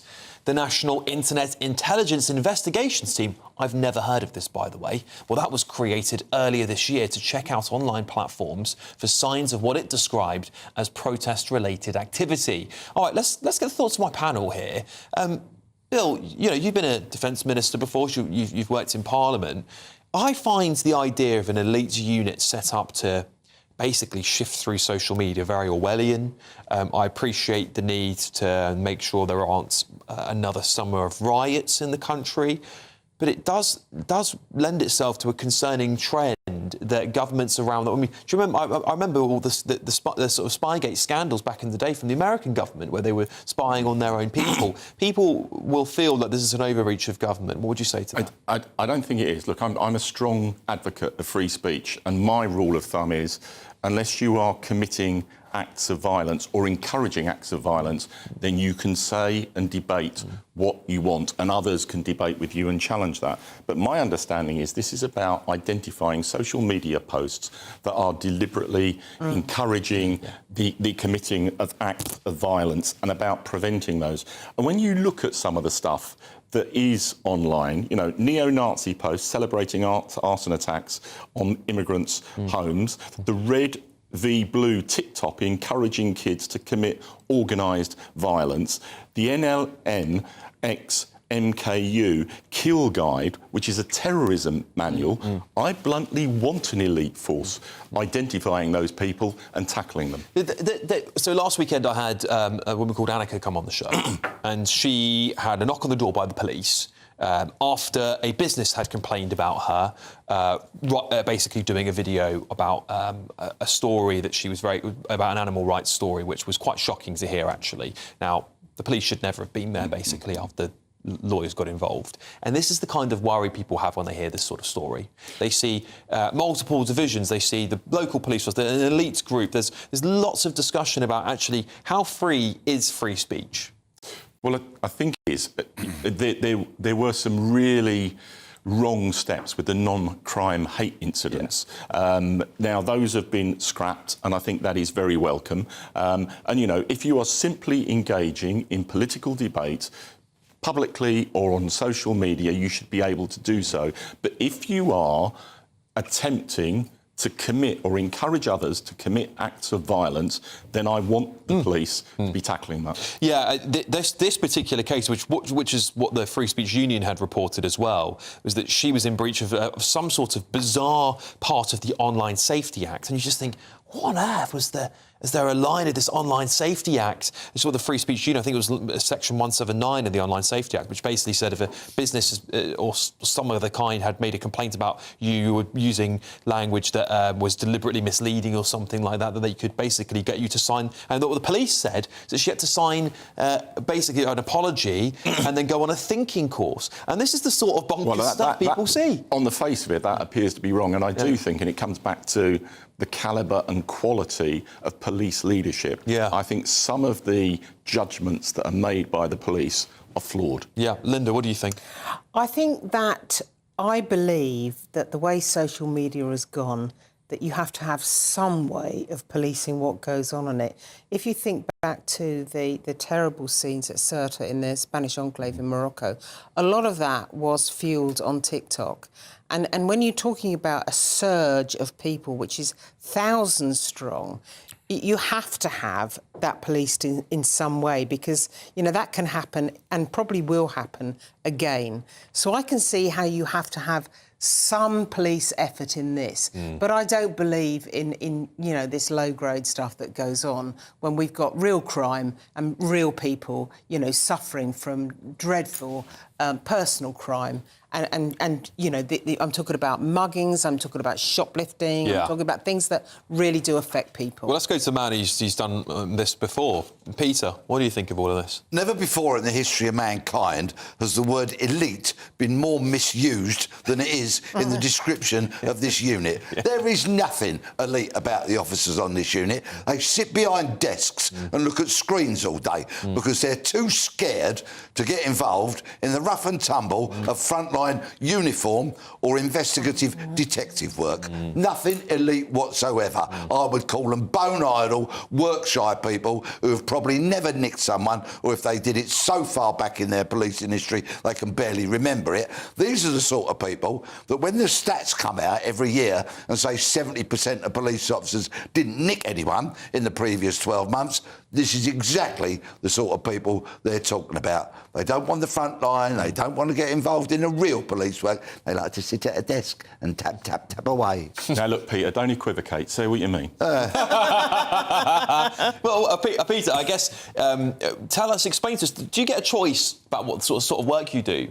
Is it so? Will people choose to do the job, or is someone going to come up to one of these officers and go, "All right, that's what you're doing. You're this elite squad sat behind a computer." Elite. I'm using it slightly sarcastically, but go on. If you are a First Division frontline thief taker, you absolutely love slapping the handcuffs on and nicking people. You are not going to volunteer or get stuck on a posting like this because actually proper, sensible supervising officers will want you doing what you do best, which is your nick, sunshine. Yeah. So they'll put, again, just hypothetically speaking, you'd put probably not the best bunch on the social media stuff. Oh, hang on a second. Let me just transform myself into spokesman from the National Police Chiefs Council. Here we go. These are highly trained detectives who dedicate themselves to rooting out the very worst of internet traffic. So can I just ask you, genuinely out of interest, because I spent some time around there, but Jim Gamble at the time was running the Child Exploitation and Online Protection Squad,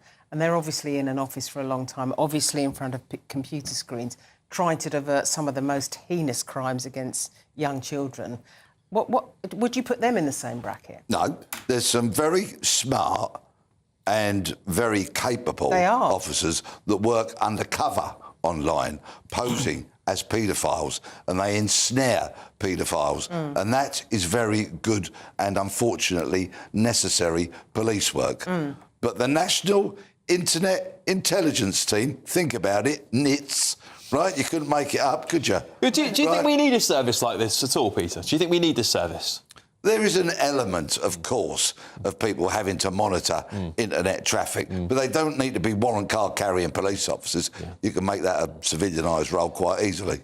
Bill, do we need it? But you need police judgment about what you're dealing with. And Peter... and where is police judgment in Britain in 2020? Well, yeah. And I think there are serious questions. But, there is some stuff happening online that is frightening and unacceptable, and we want the police to be tackling that.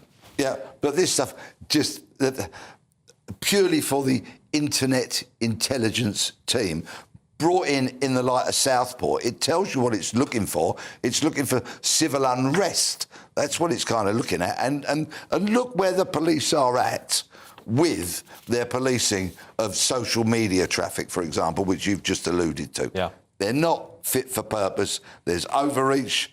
They're just going way beyond their remit.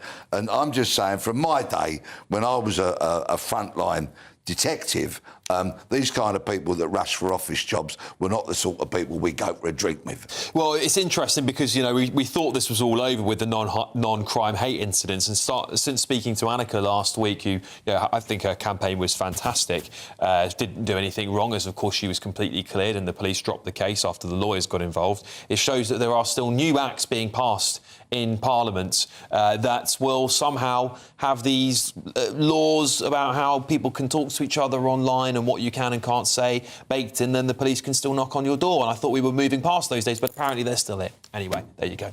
The National Police Coordination Centre said this: looking across force boundaries enables the identification of issues that may not be evidence from information held within individual force areas alone. Its remit is focused on providing strategic insight and improving awareness of protest-related developments that may have relevance to policing, supporting a coordinated understanding of the matters at a regional and national level. Policing continues to work with the partners and the Home Office to develop its capabilities and ensure it is appropriately positioned to understand and respond to emerging issues where necessary. Peter's got a reaction for you. There you go. That's that. All right. Let's find out how Andy Burnham's circuit breaker might actually look, because that's all coming up shortly in the papers.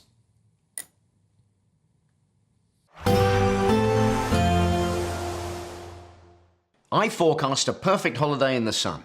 Weather looking good then? For sure, and no worries about our travel insurance. All Clear Travel Insurance sponsors GB News Travel Destinations Forecast. Another heatwave on the way for many parts of Europe, this time from France through Central Europe into Italy and some eastern parts of Europe. An extensive heatwave, temperatures into the high 30s, if not low 40s in places. Actually, Spain, not so hot, especially around the coast. More pleasant here, but it's going to be very hot through France with some thunderstorms developing. Italy, over the next few days, temperatures getting up to 40 Celsius in Rome. All Clear Travel Insurance sponsors GB News Travel Destinations Forecast. Good evening and welcome to your latest GB News weather update from the Met Office. There's some rain on the way for some of us tonight and indeed on Sunday, but for most the story is going to be about temperatures once again on the rise as we go through the coming week. High pressure is expected to dominate the UK by Tuesday and Wednesday, and look at these shades of orange and red developing in the UK, so another spell of very hot weather is on the way for some.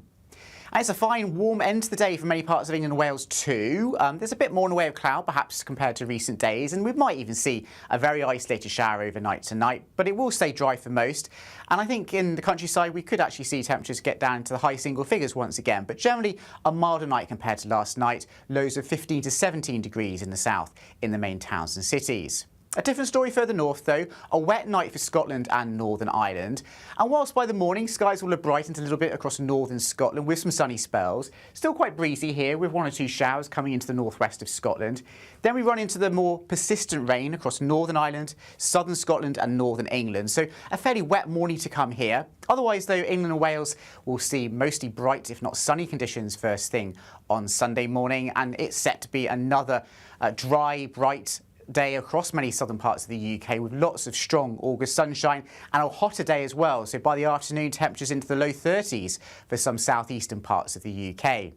Here comes this band of rain though across northern England and Northern Ireland, so becoming more showery into the afternoon and bringing a cooler, fresher feel here, 18 to 20 degrees, but still bright and breezy with some sunny spells in the north of Scotland.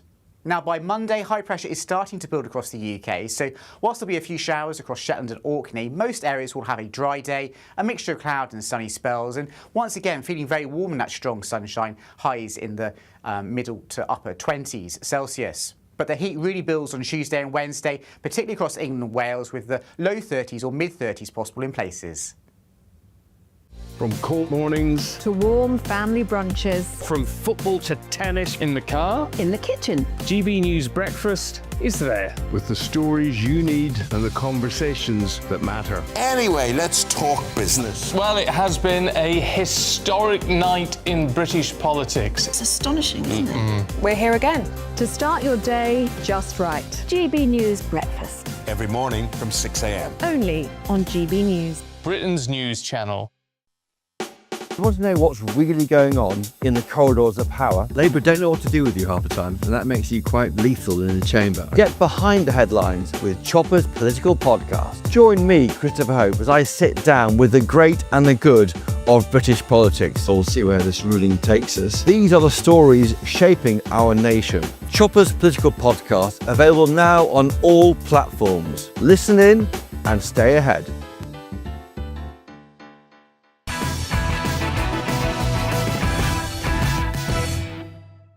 Welcome back, everybody. Tomorrow's front pages right here. The Sunday Telegraph. UEFA set for full Infantino inquiry. There you have it. I think he's on the ropes, isn't he? The Sunday Express. Farage, council culture out to destroy reform. The Observer, tragedy on board peak. I'll have a read about what that is in a second. The Sunday Mirror, I fear I'll never work on TV again. This is this bullying row on Loose Women, isn't it? I don't watch Loose Women, so I don't really know much about all the drama. But Linda, maybe you do, because I think you worked a little bit around those studios before, haven't you?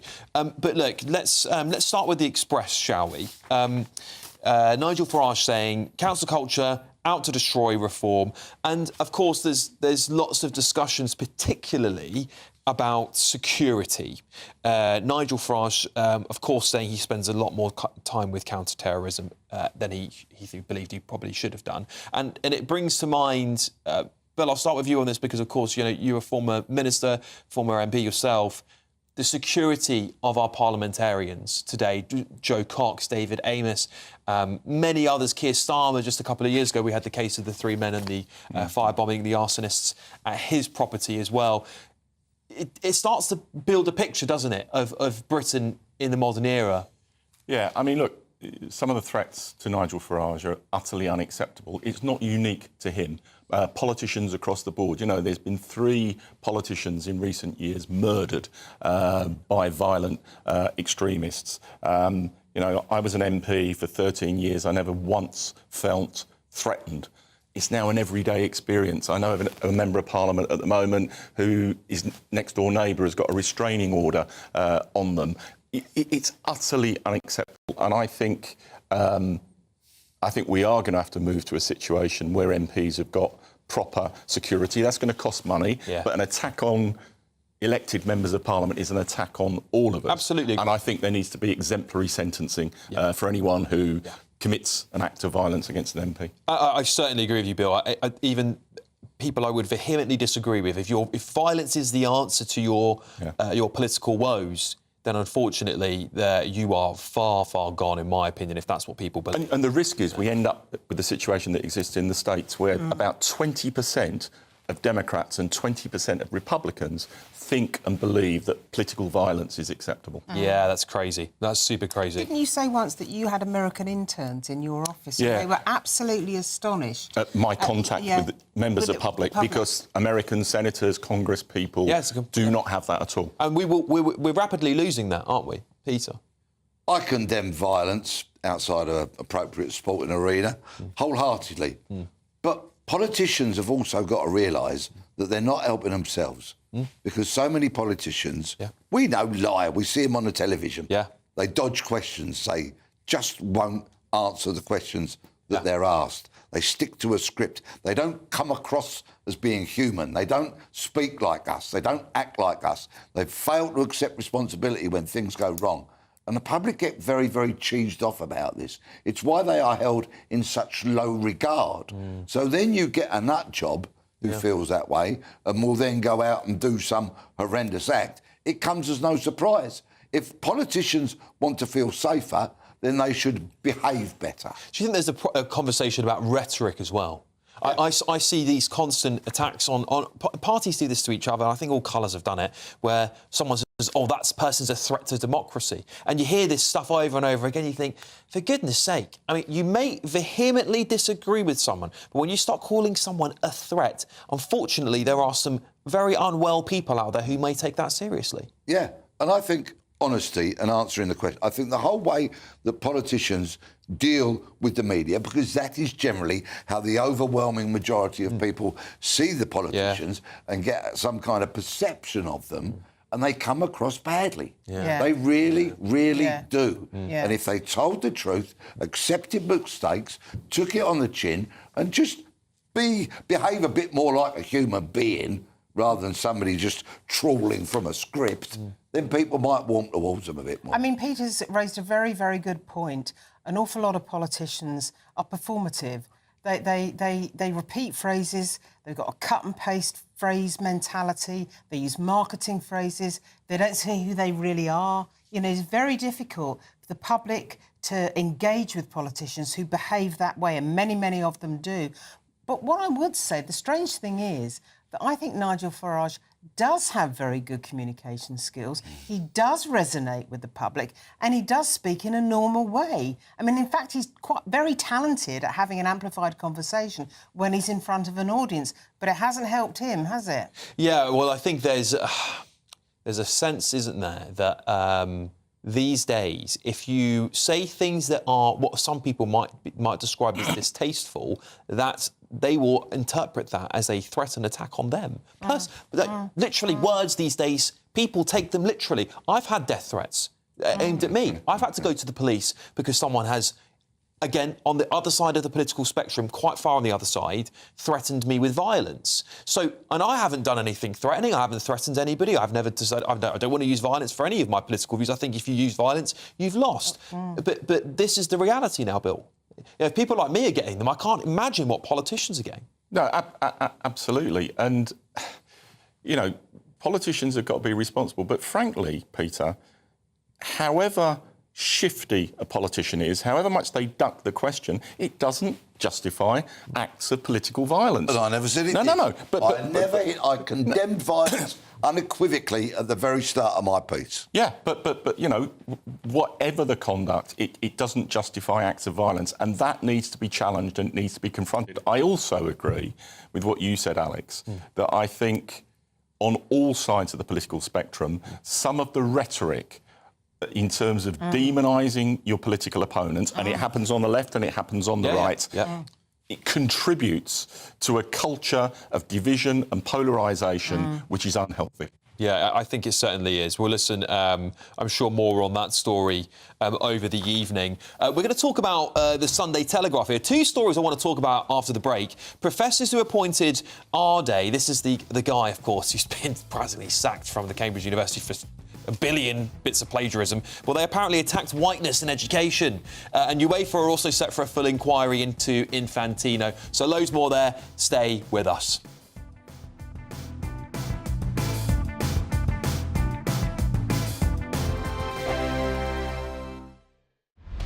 Britain's newsroom. Weekday mornings from 9:30. Yes, the Malaysian government has announced that it will renew the search for Malaysia Airlines flight MH370, which disappeared 10 years ago without a trace. Yes, the plane was carrying 239 people from Kuala Lumpur to Beijing. Previous attempts to locate the plane have all failed, leaving the families of those on board without any kind of closure. Well, for more on this, let's speak to Terry Tozer, a former airline pilot and author of Confessions of an Airline Pilot, Why Planes Crash. Terry, you sound like the perfect man to talk to about this, because this is perhaps the biggest aviation mystery of our modern age. Yeah, it is, and obviously a great tragedy as well. It's good to know that they're going to have another crack at trying to find it. GB News, the People's Channel. This is GB News, Britain's news channel. This is just health and safety gone mad. It's not the role of public authorities to be telling people what's for their best interest. And the reality is it's probably better to take the chance of a tree branch falling on you than going out in the sun and getting getting burnt in the sun. But the reality is, the reason why these councils are saying you've got to stay out of underneath the trees is they don't want anybody to get struck by a branch which they have a liability to, whilst they don't have a liability for anybody getting sunburnt. So it's all to do with public liability. I mean, if you look at East Cheshire Council, for example, in 2024, they had to pay out £500,000 because a branch fell on somebody. GB News, the People's Channel. This is GB News, Britain's news channel. In my hand, I have a colander. I have a piece of paper. Yes, there you have one too. So I'm going to run it so you can see me. So I think what you do is you shine, you indicate, you tell me what to do, and I'll do it for you. You never look at the sun directly. Yep, you good. allow the light to go through the colander, and that'll actually act as a pinhole camera and project images of the sun onto the piece of paper, and then you can look at the piece of paper and see the eclipse take place. Simple as that. You can do it also by using binoculars or a telescope and projecting an image through from them onto a piece of paper. That will work just as well. Or get a bucket of water, let it settle, and look in the bucket of water, and you'll see the image of the sun in the water, and then you can observe the eclipse that way. GB News, the People's Channel.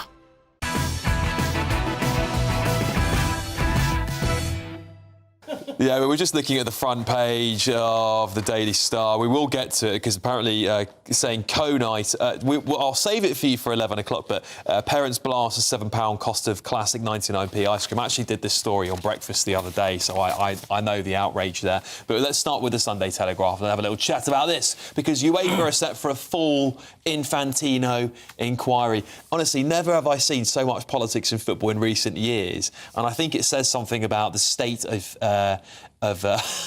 international football, Bill, since the World Cup has been a disaster for Infantino, really, hasn't it? It was a success commercially, but actually the politics of all of that stuff, from the red card onwards to the hydration breaks or ad breaks, as what they were, to, of course, now trying to sell parts of it off. It's just been a disaster for him. I declare an interest as a passionate football fan. I think Infantino is an absolute shocking disgrace. Thanks. I was really worried that what you might say then. You look at the litany of crimes, you know, that disgraceful intervention when Trump called in and he lifted the ban on an American player, the Trump Peace Prize, you know, trying to sell the soul of the game and doing it in total secrecy without engaging the rest of the FIFA board. The guy's got to go. I mean, I know Peter vehemently disagrees with that.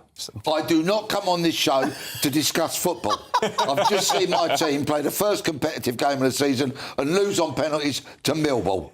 Right? I don't want to talk about football, but Infantino followed who? Sepp Blatter. Yeah, oh, yeah. Exactly. So, you know, one crook following another. Another one. The bar was already set pretty low, wasn't it? With Infantino, when you're in a hole, stop digging. Yeah, I mean, it just went from one bad scenario to another. No. Surely he must be able to operate with some intelligence. Well, I think that's been tested a few times. Sweeping statement. Well, there's a really interesting psychological question about why he's done what he's done. That's what I'm saying. I can't get to grips with it at all. Presumably, he thought he was beyond probity and question, and he took more and more risks, and also he was driven by money. He was clearly very envious of the guys in the American sporting system who earn $30 million a year. But we see it happen to so many people, don't we? It happens to politicians, it happens to other people in prominent public positions where they suddenly start getting paid quite a bit of money, they suddenly feel they've got influence, and then they start believing their own publicity, and that is when the rot sets in and it's... Power corrupts, and you know the rest of the sentence. Look, let's just stay with the front page of the Telegraph here. Professor who appointed RD attacked whiteness in education. And I think, you know, this guy, we haven't talked about him tonight because it's been done to death, hasn't it, the last week? I mean, it's been front page after front page. This complete charlatan of a man has really captured the nation, hasn't he? I mean, a lot of people are saying this is a prime example of a DEI hire that wasn't scrutinised, and actually people who did scrutinise it were called racist or were pointed to and were worried to for fear of being called racist, actually, because he was the first such highly esteemed black professor. But, you know, again, we're starting to see this stuff. The people who appointed him attacked whiteness in education. What does it tell about them? So tonight we've discussed judges talking about whiteness. We've now got professors talking about whiteness. By the way, I think we need to discuss whiteness on the panel. Right, we've clearly got a problem here. Whoops. Right, right. No, and this is why people in this country, one of the many reasons why people in this country are so disillusioned and are so angry, and we are heading towards a very dark place because we have establishment figures, judges, professors talking about whiteness like it's a bad thing. So what should we do? Change the colour of our skin? It's utterly ludicrous, and it is part of the greater build of the great British disquiet. And I fear how that will eventually manifest itself. Linda. What I can't really understand... You're very white tonight, by the way, might I say. What you're wearing, of course. You know. But what I can't understand is why the University of Cambridge went this far with Professor Ardai. I mean, there were lots of red flags here that they chose to ignore. A million. And as someone pointed out, it would have been really, really easy to find a black professor of some standing, perhaps a bit older, with really solid qualifications and give him the job. But they deliberately wanted someone who had all these extra things going on. But things like all the charity money he raised and running a marathon every day for, 100 days or whatever it was, they were attracted by all this confection around his character without ever thinking, that's a warning. Well, he pulled the wool over their eyes, didn't he? He completely... I mean, supposedly the smartest people in the country, and he just completely blinded them. I can't understand it. They're clearly not that smart, so are they? badly on them. Yeah. Look, I'm a former politician, former government minister. I'm also a former university vice-chancellor, and I know intricately the degree of scrutiny that goes on with the awarding of professorships. And I just, this beggars belief. Cambridge University have got some serious questions to answer about why, there wasn't a supervisor looking at his PhD, why they didn't question the visiting professorships to Durham and Glasgow, I think it was, which didn't exist. Through a basic bit of research, you could have found that out. Cambridge has got serious questions to answer. Yeah, I think even his apology, apology was plagiarised. I mean, it's ridiculous. Jason Ardai has previously denied the allegations, of course. He also said, while criticism is an inevitable part of academic life, what I have experienced has gone far beyond scholarly disagreement. I will return stronger, wiser, and with the same determination that has always defined my journey. A Cambridge University spokesperson said this: the University of Cambridge has begun an investigation following new information about Professor Ardai's academic qualifications and honorary appointments. In order to ensure a fair process, we will not comment further until this is concluded. Look, we've got loads more coming up on the show, loads more newspaper front pages to bring you, loads more discussions to be had, so stay with us. Thank you, Peter Blexley. Thank you to the panel. See you all shortly. Expect warm spells with the odd rude interruption. Box Boiler sponsors the weather on GB News. Good evening and welcome to your latest GB News weather update from the Met Office. There's some rain on the way for some of us tonight and indeed on Sunday, but for most the story is going to be about temperatures once again on the rise as we go through the coming week. High pressure is expected to dominate the UK by Tuesday and Wednesday, and look at these shades of orange and red developing in the UK, so another spell of very hot weather is on the way for some. And it's a fine, warm end to the day for many parts of England and Wales too. There's a bit more in the way of cloud, perhaps, compared to recent days, and we might even see a very isolated shower overnight tonight, but it will stay dry for most. And I think in the countryside, we could actually see temperatures get down into the high single figures once again, but generally a milder night compared to last night, lows of 15 to 17 degrees in the south in the main towns and cities. A different story further north, though. A wet night for Scotland and Northern Ireland.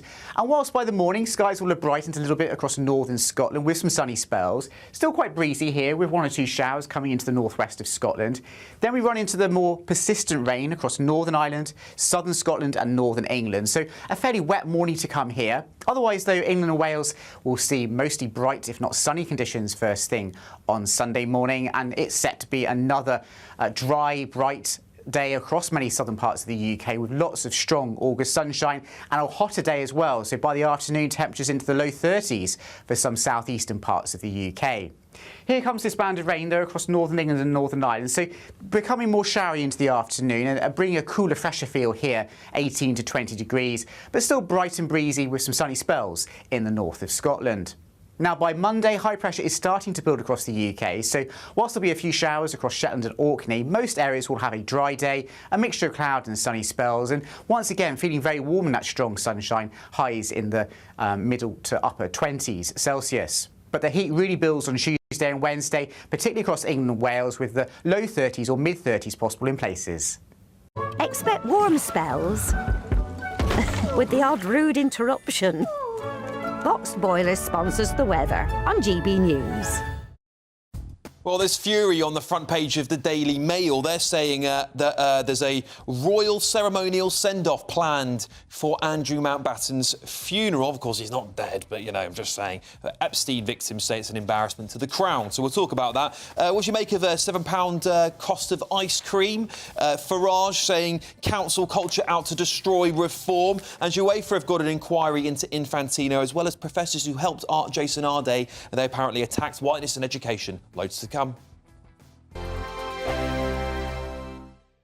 Welcome to Orlis Santi by Domes Resorts, and there's just 2 weeks left to see how you too could be enjoying the 5-star lifestyle. First, you can bank an incredible £60,000. We'll also give you a fine gold bullion bar worth over £5,000. For a chance to win, text GOLD to 63225. One entry costs £2.50 plus one standard network rate message, or text BONUS to 63225. 5 entries cost £5 plus one standard network rate message. Go to gbnews.com/win. Entry start at £2.50. Call 0903 686 3232. Calls cost £2.50 plus your network access charge. Or post your name and number to GB22 PO Box 8690 Derby DE1 9TT. UK only. Entrants must be 18 or over. Lines close at 4 p.m. on the 21st of August. This is a network giveaway. Entries will be pooled. Please